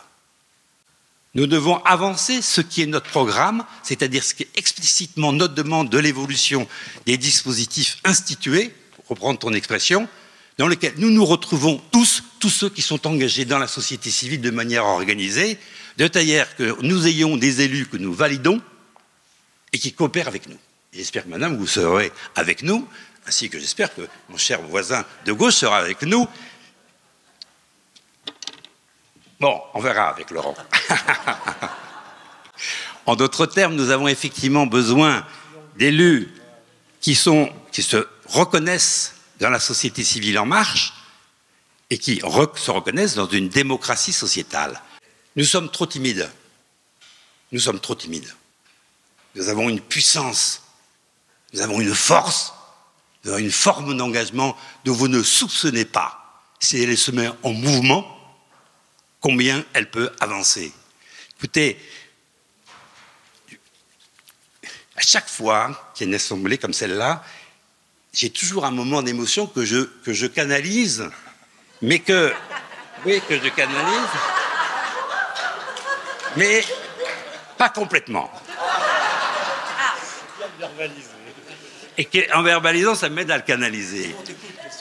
Mais si vous voulez, bon, Olivier a fait une petite erreur hier. Cette démarche, on l'a démarrée il y a 20 ans, pas 15 ans, 20 ans. Et quand je vois la puissance de ce que vous faites, l'attention dans les ateliers, l'écoute de l'autre, la capacité de faire évoluer son propre point de vue, d'envisager des innovations, y compris des innovations de conventions, de règles, je suis émerveillé. Je suis franchement émerveillé. Et je me dis, si cette dimension-là, elle est en capacité à un moment donné de se faire entendre au niveau du débat public et de se faire entendre au niveau des scènes électorales explicites, il y a une puissance dans ce que vous faites qui peut avoir un avenir extrêmement puissant et radieux. Il y a un vieux personnage qui disait « Le chemin est sinueux, mais l'avenir est radieux ». Bon, merci. Merci Christian. C'est pas vous, mais je vais oser proposer un petit verre d'eau à chacun de mes invités avant de reprendre le fil de nos échanges avec Sylvie Nick Croizat. Vous voulez un peu d'eau? Moi, j'ai besoin.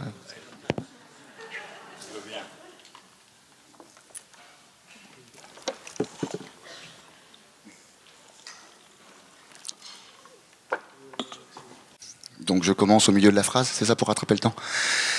Bien, merci, chers amis. Là, j'ai vu à un moment 2-3 d'entre vous sursauter. C'était bien, Christian, de redonner cette énergie vitale à tout le monde. J'en voyais 2-3 quand même dont la digestion était quand même un peu difficile. Et là, c'est bon, ils sont remontés. Donc on va les écouter tout à l'heure parce que je suis sûr que vous avez plein de questions. Sylvie Nick Croizat, vice-présidente de la métropole Rouen-Normandie, chargée de la démocratie participative et de la co-construction. On redescend un peu, mais non, il se passe plein de choses dans notre métropole, de façon qu'il n'y a pas le choix que de bouger. Je te laisse la parole pour nous présenter ce que la métropole essaye de mettre au travail et de porter. Donc Sylvie Nick Croizat, moi je suis la vice-présidente en charge de la démocratie participative à la métropole de Rouen-Normandie. Alors comme je crois qu'il y en a certains qui viennent de plus loin d'ailleurs, donc la métropole de Rouen-Normandie, c'est un territoire qui a une population d'à peu près 500 000 habitants, avec une grande disparité de communes, donc 71 communes de toute taille, de tout contexte urbain. Alors c'est une métropole à deux cœurs, hein. On a deux cœurs d'agglo, Rouen et Elbeuf, qui sont l'une comme l'autre, hein, des villes relativement petites pour être des villes-centres, hein. Rouen c'est 115 000 habitants à peu près. Et puis, parmi les 71 communes, il y en a 45 qui ont moins de 4 500 habitants. Donc, vraiment des contextes très diversifiés. Voilà. La métropole de Rouen avait un engagement plutôt timide dans la démocratie participative, la concertation citoyenne, voilà, qui a commencé à émerger au précédent mandat, mais avec des choses qui restaient relativement timides. Quelques moyens avaient été mis en place, surtout pour animer le Conseil de développement, qui est un organe de concertation rendu obligatoire par la loi. J'en parlerai plus tard. Mais des actions volontaires d'associations, de concertation avec les citoyens qui restaient quand même plutôt ponctuelles et plutôt limitées, avec des petits moyens, hein, puisque le service participation et citoyenneté ne comptait alors que 2 agents, sur une métropole qui a, je crois, 1700 agents, quelque chose comme ça, 1700, 1800 agents, donc c'est très très réduit comme moyen. On les a doublés pour ce mandat, le mandat en cours, mais ça reste quand même une très très petite équipe avec des petits moyens.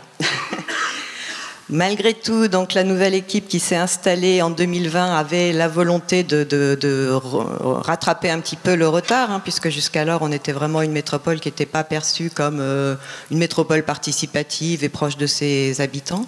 Donc on voulait vraiment rattraper le retard et afficher une ambition forte de développer, de promouvoir la démocratie participative. Donc la première décision dans ce sens, c'était de créer effectivement un élu référent sur ces questions-là. Donc c'est le poste que j'occupe. Et puis une commission dédiée, une commission thématique au sein de la métropole dédiée à débattre avec les élus de la métropole, mais aussi les élus des communes, des questions de démocratie participative. Donc là, le premier travail qui a été confié à cette commission, c'était en fait de écrire, produire, coproduire, hein, puisqu'on l'a fait dans le cadre d'un travail collectif, une feuille de route qui fixait les grandes orientations que la métropole prenait pour promouvoir, pour développer la démocratie participative sur son territoire. Voilà, donc je vais vous parler un peu de où on en est maintenant, en donnant des exemples de comment est-ce qu'on travaille avec les habitantes, les habitants, sur trois projets qui se sont lancés depuis 2020. Je vous expliquerai un petit peu le conseil de développement, ce qu'il est devenu, comment est-ce qu'il fonctionne, comment est-ce qu'on travaille avec lui aujourd'hui.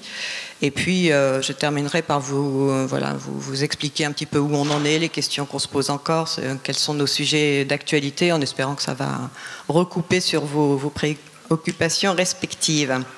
Donc, le premier exemple que je voulais vous présenter, c'est le cas du quartier Flaubert. Donc, Rouen-Flaubert, c'est un quartier en reconquête de friches. Alors, ce sont des friches industrielles et portuaires qui se trouvent à la proximité de la Seine et à grande proximité du centre-ville. Mais c'est un terrain immense puisque ça fait à peu près 90 hectares. Et tout est à faire, en fait. Hein, c'est faire de l'urbanisme sur une page blanche. Donc, on a rarement cette occasion-là. Et puis, c'est un enjeu très, très fort puisque si on veut stopper l'étalement urbain et l'artificialisation, on a vraiment des enjeux très, très forts de reconquête de nos friches. Et il y en a beaucoup sur la métropole de Rouen. Donc c'est un projet qui avait déjà fait l'objet d'une étude, d'études préalables, avec un schéma directeur, un plan guide qui avait été adopté en 2010, donc qui avait déjà 10 ans en 2020 quand la nouvelle équipe a pris son mandat, et qui était fortement re-questionné, puisque pour certains qui sont quand même des locaux, ils n'ont certainement pas oublié, il avait été re-questionné suite à la catastrophe Lubrizol, septembre 2019, puisque c'est à proximité immédiate. Donc beaucoup d'habitants se questionnaient sur est-ce que c'est vraiment une bonne idée de prévoir un écoquartier à cet endroit-là. Et on était encore aussi en sortie de Covid, où ça avait aussi pas mal re-questionné sur c'est quoi le monde d'après, est-ce que ça a un impact sur nos modes de vie, nos modes d'habiter, nos modes de travailler, nos modes de se déplacer, est-ce qu'il n'y a pas matière à regarder, est-ce que vraiment on a raison de faire cet écoquartier et est-ce que le plan guide date pas un peu, est-ce qu'il ne faut pas le revisiter. Donc c'était une première occasion pour nous de lancer une démarche un peu plus volontaire, un peu plus ambitieuse que ce qui se faisait auparavant, pour accompagner cette réflexion, pour revisiter, remettre un petit peu au goût du jour le plan guide du quartier Flaubert. Et tout était nouveau pour nous, donc on a décidé de se donner les moyens d'expérimenter un maximum de choses. Alors, ce qu'on a expérimenté en premier, c'est de travailler avec un panel citoyen. On ne l'avait pas encore fait avant. Et on a composé un panel mixte à partir de gens qui étaient volontaires pour travailler avec nous, qui venaient de la population, mais aussi du milieu associatif, des acteurs locaux. Donc, voilà. Et ces panels-là ont été animés selon les mêmes méthodes d'animation, chose qu'on a plutôt évité de faire par la suite, parce que c'est quand même des publics tout à fait différents et qui ne répondent pas tout à fait de la même façon. Comme on était encore en sortie de Covid, et même je crois qu'on a commencé la concertation, on était sorti de Covid, et puis hop, la deuxième couche a été repassée. Alors on s'est demandé qu'est-ce qu'on fait, est-ce qu'on arrête tout, est-ce qu'on continue? Donc on a continué et on a organisé des ateliers en version numérique, ce qui était aussi une grande nouveauté pour nous, on ne l'avait jamais fait. Puis on en a tiré des enseignements qui sont, il y a des inconvénients, mais il y a aussi des avantages parce que ça permet de toucher des publics qu'on ne touchait pas forcément en conviant les gens à venir dans notre siège de métropole au bord de la Seine. Il est très très beau, mais il n'y a pas de grande proximité pour tous les habitants de la métropole parce que, comme je l'ai rappelé, c'est un grand territoire assez vaste. On a aussi testé un certain nombre de techniques d'animation, de méthodes d'animation, et en particulier celle qui consiste à écrire ensemble des récits positifs pour se projeter dans un avenir qui serait désirable. Donc ça, c'est quelque chose qu'on va reconduire, qu'on a déjà reconduit, parce que ça donne des résultats qui sont vraiment très convaincants, très probants. Ça permet en fait de lâcher un petit peu prise par rapport à tout ce qu'on a en tête et qui sont plutôt des contraintes, des peurs, des craintes par rapport à qu'est-ce qu'on va faire pour relever les défis des transitions écologiques et sociales. Et le fait d'avoir à se projeter avec cette contrainte de rester dans le positif, ça donne vraiment des choses surprenantes et ça permet après de débattre en partant d'une base qui est plus positive et plus constructive. Et c'est une concertation qu'on a organisée en fait dans un temps long, puisqu'elle a duré 2 années. Dès qu'on a pris notre mandat, on a stoppé, en fait, on a mis en suspens cet écoquartier où il y avait certains lots qui étaient prêts, il y avait déjà des promoteurs et ils étaient prêts à sortir de terre. On l'a plutôt mis en suspens. Bon, il y a des coups partis quand même qu'on n'a pas pu stopper, mais tout ce qui était, tout ce qu'on pouvait mettre en stand-by, on a arrêté le temps de la première phase de concertation. Donc c'est une concertation qui a été faite avec plusieurs phases, 2 grands temps, 2 grands temps de concertation, et sur des thématiques que les habitants en fait nous ont désignées eux-mêmes. C'est-à-dire qu'au tout début, on a mis un questionnaire en ligne, et ce sont les habitants qui se sont exprimés pour nous dire quels étaient pour eux les grands sujets, les grandes questions qui leur posaient problème. Et ça, c'était un premier sujet d'étonnement, enfin, si on peut dire. La première question qui est ressortie de ce questionnaire, c'était la question des risques. Alors, autant les risques naturels que les risques technologiques suite à l'incendie Lubrizol. Mais c'était plutôt un sujet d'étonnement, en particulier pour les techniciens et l'équipe de maîtrise d'œuvre qui avaient déjà travaillé sur le quartier, puisque pour eux, il n'y avait pas de sujet, puisque le plan guide, en fait, avait bien pris en compte le plan de prévention des risques d'inondation, le PPRT Lubrizol, le plan des risques technologiques, et du coup le sujet n'en était pas vraiment un. Sauf que pour les habitants, oui, il y avait quand même matière à revenir sur cette question-là et à voir comment est-ce qu'on se saisit de ce sujet, comment on gère le risque, comment on l'anticipe, comment on le maîtrise. Le deuxième exemple que je voulais vous présenter, c'est le plan de mobilité. Donc, dans la foulée, on a lancé la révision de notre plan de mobilité, puisqu'avant, ça s'appelait un PDU, donc un plan de déplacement urbain. Et il était relativement peu ambitieux, donc on a choisi de le réviser pour afficher des objectifs plus volontaires en matière de mobilité à l'intérieur de la métropole. Donc, le plan de mobilité, en fait, c'est ce qui fixe nos objectifs et les actions qu'on va mettre derrière pour les atteindre, pour faire en sorte qu'on se déplace d'une façon beaucoup plus vertueuse en laissant de côté la voiture chaque fois que c'est possible. Donc ça nous paraissait un sujet idéal pour associer les habitants. Donc on a reconduit cette idée de panel, mais de façon un petit peu plus précise, plus ciblée, puisque pour Flaubert, en fait, on avait fait appel à des candidatures volontaires et on avait un petit peu pris tout le monde, alors que là, on a fait appel à des candidatures, mais ensuite on a réussi à cibler parce qu'on en avait suffisamment pour panéliser et pour avoir en fait un groupe de citoyens qui travaillaient et qui soit suffisamment représentatif par rapport au sujet qu'on voulait traiter. Donc les critères qu'on a retenus pour panéliser, c'était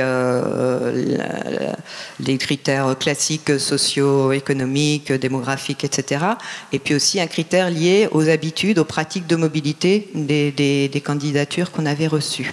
Donc ça nous apparaissait important. On a aussi regardé à ce que ce soit géographiquement bien réparti sur la métropole, puisque quand on habite dans une petite commune rurale, c'est pas la même chose d'avoir à se déplacer que quand on est dans une des villes-centres, Rouen et Elbeuf, dans une moindre mesure. Donc ça, c'était aussi un critère qu'on a retenu. Donc cette concertation, alors elle a vraiment été très très importante.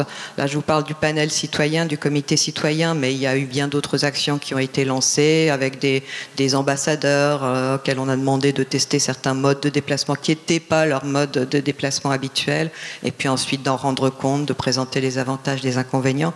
Enfin, voilà, ça s'est inscrit dans un grand processus qui était à plusieurs niveaux, qui s'adressait à plusieurs publics avec plein de modalités différentes. Mais ça, voilà, le comité citoyen en fait qu'on a mis en place, il a travaillé lui sur 3 week-ends pleins, donc échelonnés sur tout un trimestre.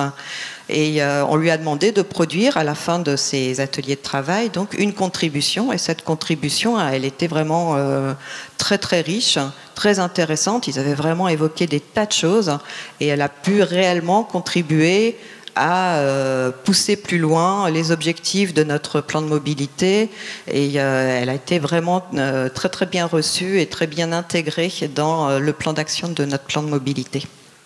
Ensuite, le troisième exemple, c'est puisqu'on avait trouvé que c'était vraiment pertinent de travailler de cette façon-là avec des groupes ciblés d'habitants, c'était d'aller plus loin, toujours plus haut, toujours plus fort, et de reconduire cette modalité-là, mais sur un sujet encore plus complexe. Déjà, la mobilité, les questions de mobilité, quand on les aborde sous toutes les facettes, avec tous les modes, les différents modes, et puis tous les choix qu'on doit faire, c'est déjà compliqué. Mais il y en a d'autres qui sont encore plus compliqués, qui se profilent. Et là, c'est le dernier comité, la convention citoyenne qu'on vient de mettre en place, en fait, puisqu'on a des grands documents cadres qui encadrent le développement de la métropole, son aménagement, et qui cadrent les différentes politiques publiques sur pas mal de thématiques, que sont le SCOT, le PCAET et le PLUI, donc SCOT, schéma de cohérence territoriale, le PCAET qui s'occupe plus des questions climat, air, énergie, et le PLUI, puisqu'on est métropolitain, qui s'occupe de placer les règles pour que les constructions se fassent dans le sens où on veut qu'elles se fassent, que les développements urbains se fassent plutôt en renouvellement qu'en extension. Ben voilà, ce sont toutes ces règles-là qui encadrent le développement de notre territoire. Donc vraiment des sujets très techno, très compliqués, avec des choix difficiles à faire. Donc le travail avec la Convention citoyenne, en fait, il va consister à s'attacher à débattre sur le projet de territoire, le projet de métropole à l'horizon 2050, qui est l'horizon ciblé par ces grands documents cadres. Donc comment est-ce qu'on a procédé ? On a en fait réalisé un tirage au sort. Là, c'était une première expérience expérience pour nous, hein, on ne l'avait pas encore réalisé. Dans les cas d'avant, on avait sélectionné, d'abord on avait retenu tout le monde, puis on a sélectionné sur des critères. Là, on a vraiment pu faire un tirage au sort. On a fait un appel à candidature à des gens qui étaient volontaires pour travailler avec nous, parce que ça c'est quelque chose auquel on est attaché. On préfère travailler avec des gens qui sont partants plutôt que d'aller les chercher alors qu'ils ne se posaient pas de questions par rapport à ça auparavant. Et on a eu 400 candidatures, donc ça nous a permis de former une convention citoyenne. Notre objectif, c'est 100, d'avoir 100 citoyens, en respectant la parité, mais aussi en respectant, comme on l'avait fait un petit peu pour la mobilité, un critère qui était lié au contexte de leur domicile, en fait, en se calant sur les poids de population respectifs de ce qu'étaient nos cœurs de métropole, les espaces urbains et les espaces plus ruraux. Voilà. Donc, on a réussi à constituer cette convention citoyenne. On l'a installée au mois de septembre, donc c'est encore très très récent. Le mandat lui a été donné de travailler sur ce projet de territoire pour éclairer les élus qui vont après avoir à le décliner dans des grands documents cadres. Et on va organiser en fait ce travail sous forme de, pareil que pour le PDM, donc 6 week-ends pleins de travail. On leur demande de venir, on les nourrit, on leur donne à boire, mais en dehors de ça, ils viennent de façon tout à fait bénévole pour travailler avec nous. Donc c'est toujours assez réjouissant et assez, voilà, on est toujours très très enthousiaste de voir que les gens viennent volontiers et reviennent. On a quand même eu, alors suite au tirage au sort, quelques désistements, ce qui nous a permis aussi de tester une nouvelle modalité, à savoir faire du recrutement ciblé. Donc on a confié ça à un bureau d'études, un prestataire extérieur, d'aller nous chercher un complément de notre convention citoyenne en essayant justement de rétablir des équilibres qui n'étaient pas tout à fait satisfaisants en premier lieu.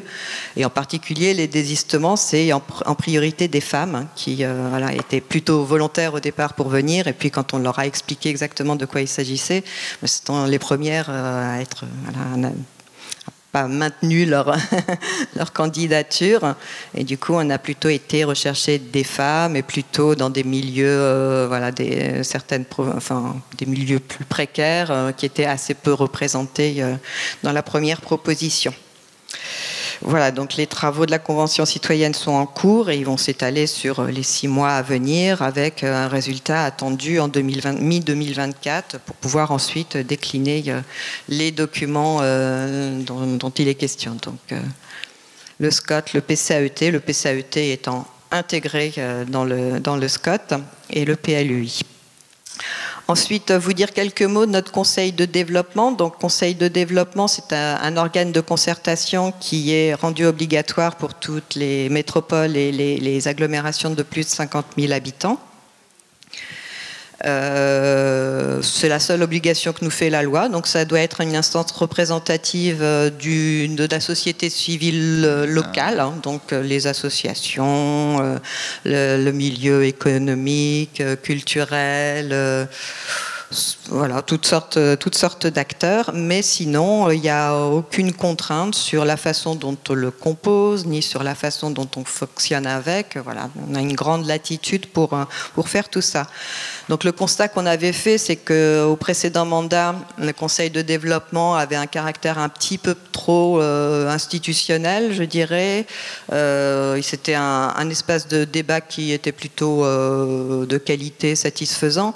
Par contre, il était assez peu ancré dans les projets, les politiques que menait la métropole, et il était assez peu contributeur, quoi. Il n'était pas très productif. Ça débattait beaucoup, mais ça écrivait assez, voilà, plutôt moins.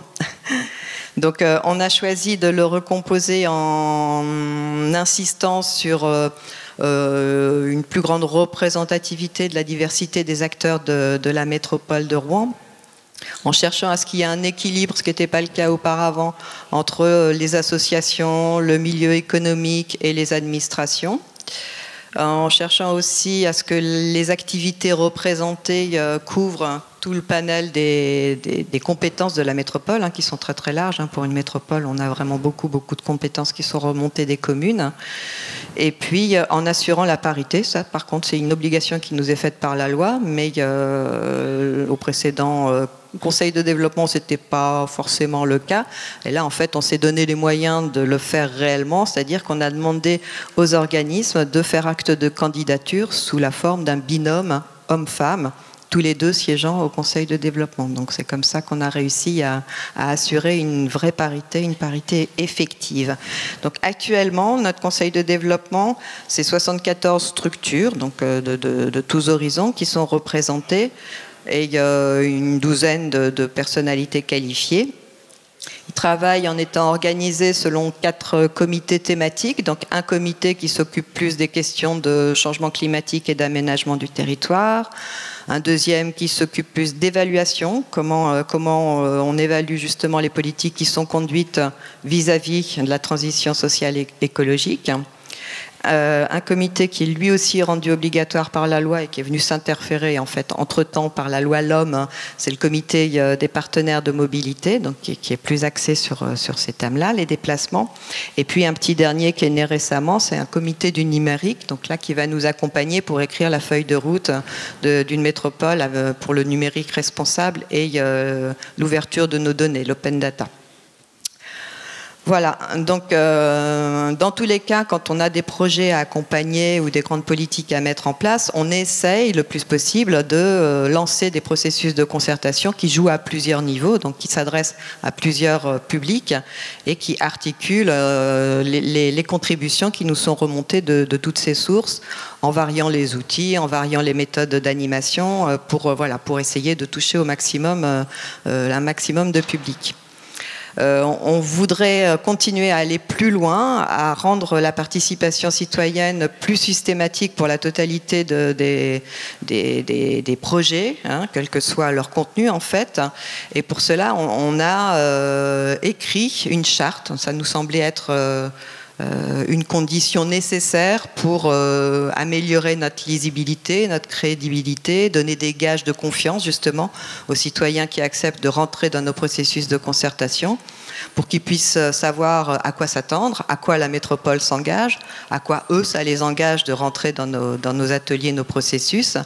Donc cette charte, elle sera votée à la fin de l'année, si tout va bien, hein, par le Conseil métropolitain, mais elle-même, on a pris soin de la co-construire et de passer par un processus de réflexion collective, alors au sein de la commission thématique dédiée à la concertation citoyenne, et ensuite en fait on est allé la présenter aux services et aux élus thématiques, parce que moi je suis une élue sur un sujet qui est très très transversal, mais il y a des élus en charge de l'urbanisme, en charge de la mobilité, en charge de plein de choses, la santé, la culture, et c'était important qu'ils se l'approprient également, parce qu'en fait sans eux on ne pourra pas avancer. Est-ce que ça, justement, est-ce que les autres élus, avec leur délégation, essayent de s'outiller sur ces sujets-là, ou est-ce que finalement ce serait une problématique qui serait réservée à la seule vice-présidente que tu es? Il y a une vraie appropriation par chacun de ces enjeux d'implication? Pas encore, mais c'est tout l'enjeu de la charte. En fait, prochain... La charte, elle avait un double objectif, un objectif vis-à-vis des habitants, des habitantes, mais aussi un objectif en interne vis-à-vis des autres élus et des services pour enclencher en fait un changement total de méthode pour faire nos projets, nos politiques. En fait, nous on considère, on est complètement convaincus que c'est vraiment une ressource de s'appuyer sur un dialogue citoyen, parce que ça nous donne une expertise d'usage qu'on n'a pas forcément sans eux, sans ce dialogue-là, et que c'est vraiment une ressource supplémentaire dont on aurait tort de se passer. Mais pour autant, ça remet en cause des façons de faire, ça peut donner le sentiment d'une perte de pouvoir à la fois chez les élus et chez les techniciens. Donc c'est important de clarifier tout ça et de bien faire comprendre que c'est une opportunité et que, au vu des sujets qu'on a à traiter en ce moment, de tous les défis qu'on a à relever, qui impliquent des bifurcations, des ruptures importantes, on ne pourra pas le faire sans s'appuyer sur le dialogue citoyen. Donc c'est parfois ce qu'on nous retourne comme question, c'est ça prend du temps. Alors ça prend du temps, oui peut-être, mais c'est aussi du temps qu'on regagne derrière, puisque quand on fait de la concertation avec les citoyens, quelque part on les aide à s'approprier les sujets. On les définit avec eux beaucoup plus finement, on voit où sont les attentes, où sont les freins, et on arrive à les dépasser, ou en tout cas à identifier où il y a des mesures à mettre en place pour accompagner les changements. Donc tout ça, c'est quand même plutôt un gain de temps qu'on va retrouver ensuite dans la réalisation ou dans la mise en œuvre des politiques. Donc et puis aussi, les citoyens qui vont venir et qui vont travailler sur des temps plutôt longs vont petit à petit s'approprier les sujets, vont cheminer, voilà, affiner leur position, leur point de vue, et eux vont être aussi ensuite des relais vis-à-vis de leur cercle de proximité, de leur réseau, pour contribuer donc à la diffusion et à l'appropriation de ces enjeux-là qui sont fondamentaux. Des ambassadeurs. Donc merci Sylvie Nick Croizat. Un petit peu, on peut s'autoriser, Christian, on peut s'autoriser une petite dernière question, une petite remarque. Non? On arrête là? Oui. T'en as une question? Oui. À qui? Je ne sais pas, aux autres et aux participants. Nous t'écoutons. Ce qu'on observe, nous, c'est que on a un petit peu du mal à tenir les deux bouts à la fois fidéliser les gens qui participent et qui sont déjà dans nos processus et qu'on a déjà un petit peu édifié sur les grands enjeux, les grandes questions qu'on se pose, et renouveler, donc aller chercher les gens qu'on entend moins, aller chercher, voilà. Donc je ne sais pas si c'est des choses que vous vivez aussi, que vous rencontrez, et est-ce que vous avez trouvé d'éventuelles solutions, alors sachant bien que des vraies solutions en matière de démocratie participative, des recettes, il n'y en a pas, hein, on est toujours dans l'expérimentation, la mise en pratique, l'évaluation, tirer des enseignements, améliorer et puis expérimenter à nouveau. Mais est-ce qu'il y a des avis sur ces questions-là?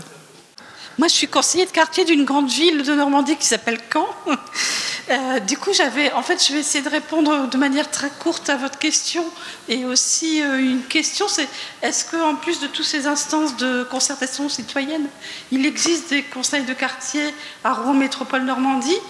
Et par rapport à votre question, alors en tant que conseillère de quartier depuis bientôt 3 ans et avec un renouvellement prochainement, il y a vraiment un enjeu quand on participe à ce type d'instance que vous décrivez, probablement dans l'instant présent et le temps des instances, il y a un intérêt que les personnes trouvent. En fait, il faut trouver un donnant-donnant.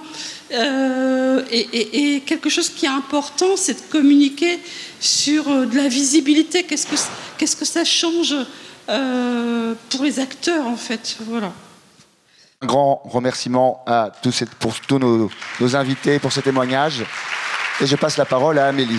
Merci beaucoup. J'invite Sandro pour un petit mot de clôture rapide pour tenir les délais et vous libérer pour rentrer chez vous. Voilà, Sandro, c'est à toi. Très bien. Donc, juste quelques mots de conclusion de ces 2 journées riches en contenu, en émotions aussi.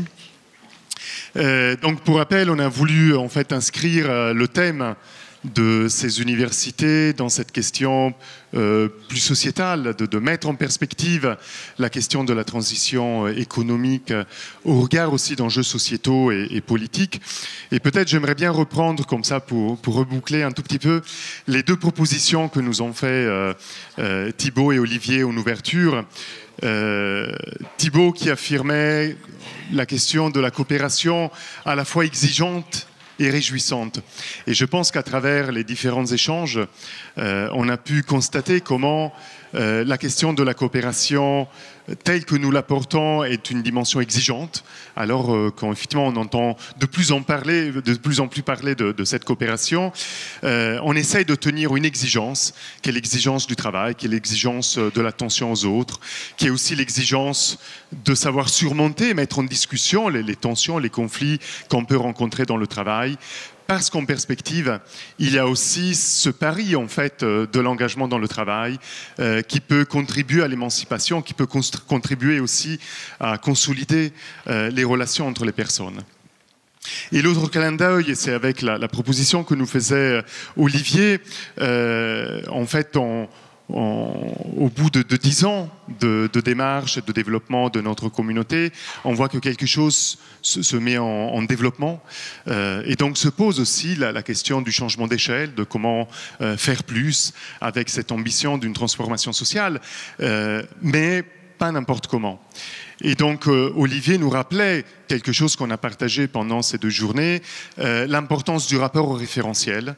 Et la question du référentiel, c'est pas le référentiel comme fétiche, mais c'est surtout cet effort de pensée qu'on a besoin de renouveler à chaque instant pour arriver à se donner un cadre commun qui nous aide à comprendre ce qui nous arrive, à avoir une analyse aussi des dimensions conjoncturelles, de comprendre avec qui on peut avancer, vis-à-vis de qui on a besoin aussi de prendre de la distance.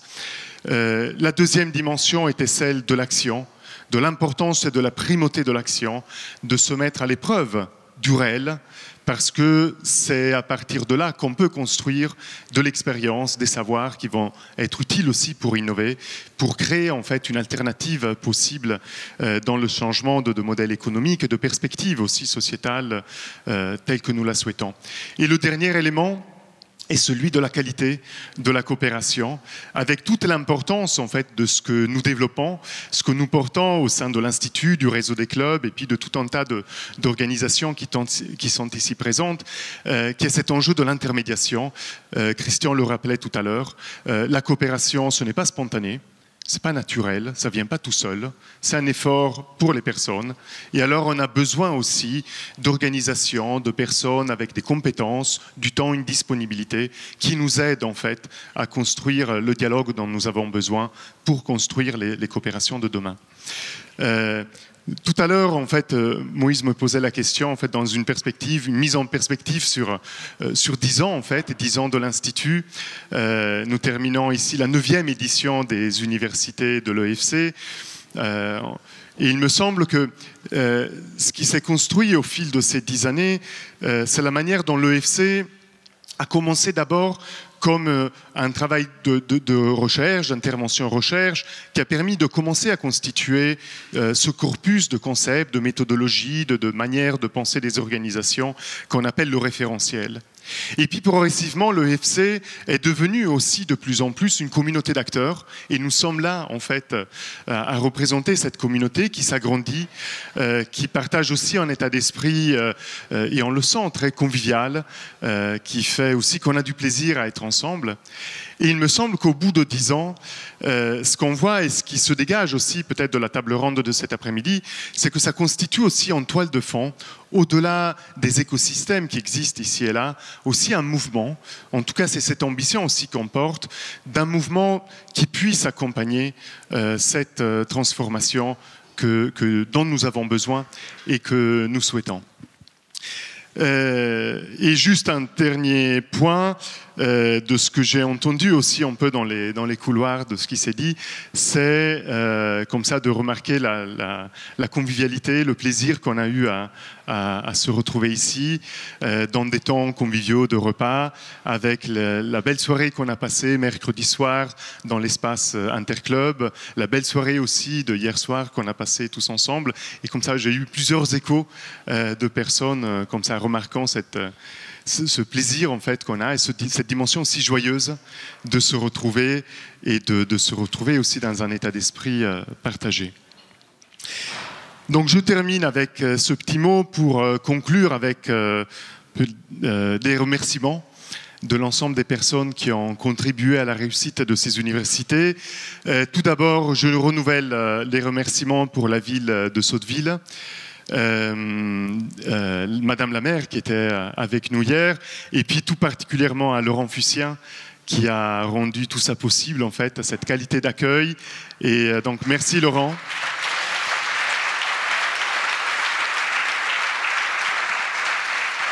Cela a déjà été dit, mais je renouvelle aussi les remerciements à tous les services et les équipes. Monsieur Cromoison aussi, qui a été très disponible et qui nous ont vraiment facilité. Je remercie aussi nos partenaires qui sont ici présents, Alain et toute l'équipe de l'eau à la bouche qui ont pris en charge la restauration, Moïse et Magda pour la capture vidéo, Mathieu à la technique qui a été d'une efficacité remarquable. Je remercie également Julien pour de l'imprimerie partagée, pour l'impression des supports, et les collègues d'Atemis aussi qui nous ont aidés à organiser les tables rondes et les différents ateliers. Je remercie... Ouais, allez-y.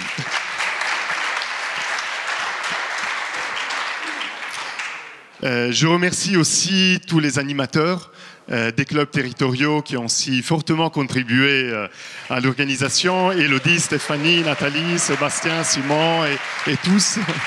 Merci à vous. Avec une mention spéciale aussi aux communautés venues de plus loin, avec les amis brésiliens qui sont là. Avec la délégation de l'île de la Réunion qui était présente. Avec les amis aussi du Québec, et j'ai vu Émilie partir, mais qui était bien présente. Et avec un ami aussi du Sénégal, qui est venu exprès du Sénégal pour être avec nous. Donc on voit l'ampleur internationale que prend ce mouvement de l'OFC, et c'est ça qui est aussi très réjouissant. Je termine... Oui, et nous renouvelons également en fait les remerciements pour le soutien financier aussi qu'on a reçu de l'ADEME, à la fois nationale et puis l'ADEME régionale.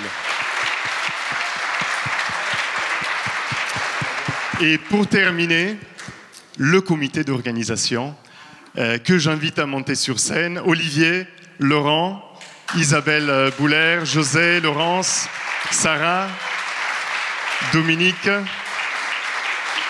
qui est malheureusement est absente, Amélie, Jean-Michel, Isabelle Janot,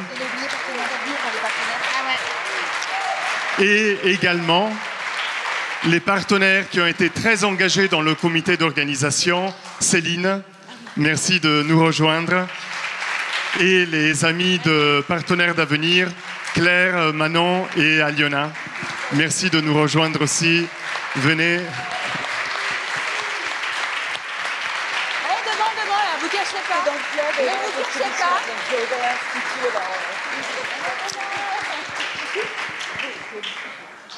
Le temps de la préparation est aussi un temps très important. On y a passé beaucoup de temps et c'est aussi un travail, une coopération qui consolide aussi l'envie et le plaisir de travailler ensemble. Je disais, ça fait l'année prochaine, 2024, 10e anniversaire de l'Institut, 10e édition des universités. Donc la question se pose du renouvellement aussi, la prochaine étape, le prochain rendez-vous. Et donc on peut annoncer officiellement cet après-midi, après des âpres négociations réalisées hier soir autour d'un verre, rendez-vous est pris l'année prochaine à Orléans avec le collectif de Centre Val-de-Loire porté par Nekoé, qui vont nous organiser une très belle fête d'anniversaire pour les 10 ans. Voilà, merci à vous, à toutes et à tous de votre présence. Et donc on peut clôturer ici les universités de Rouen. Merci à vous tous. Merci et bon retour.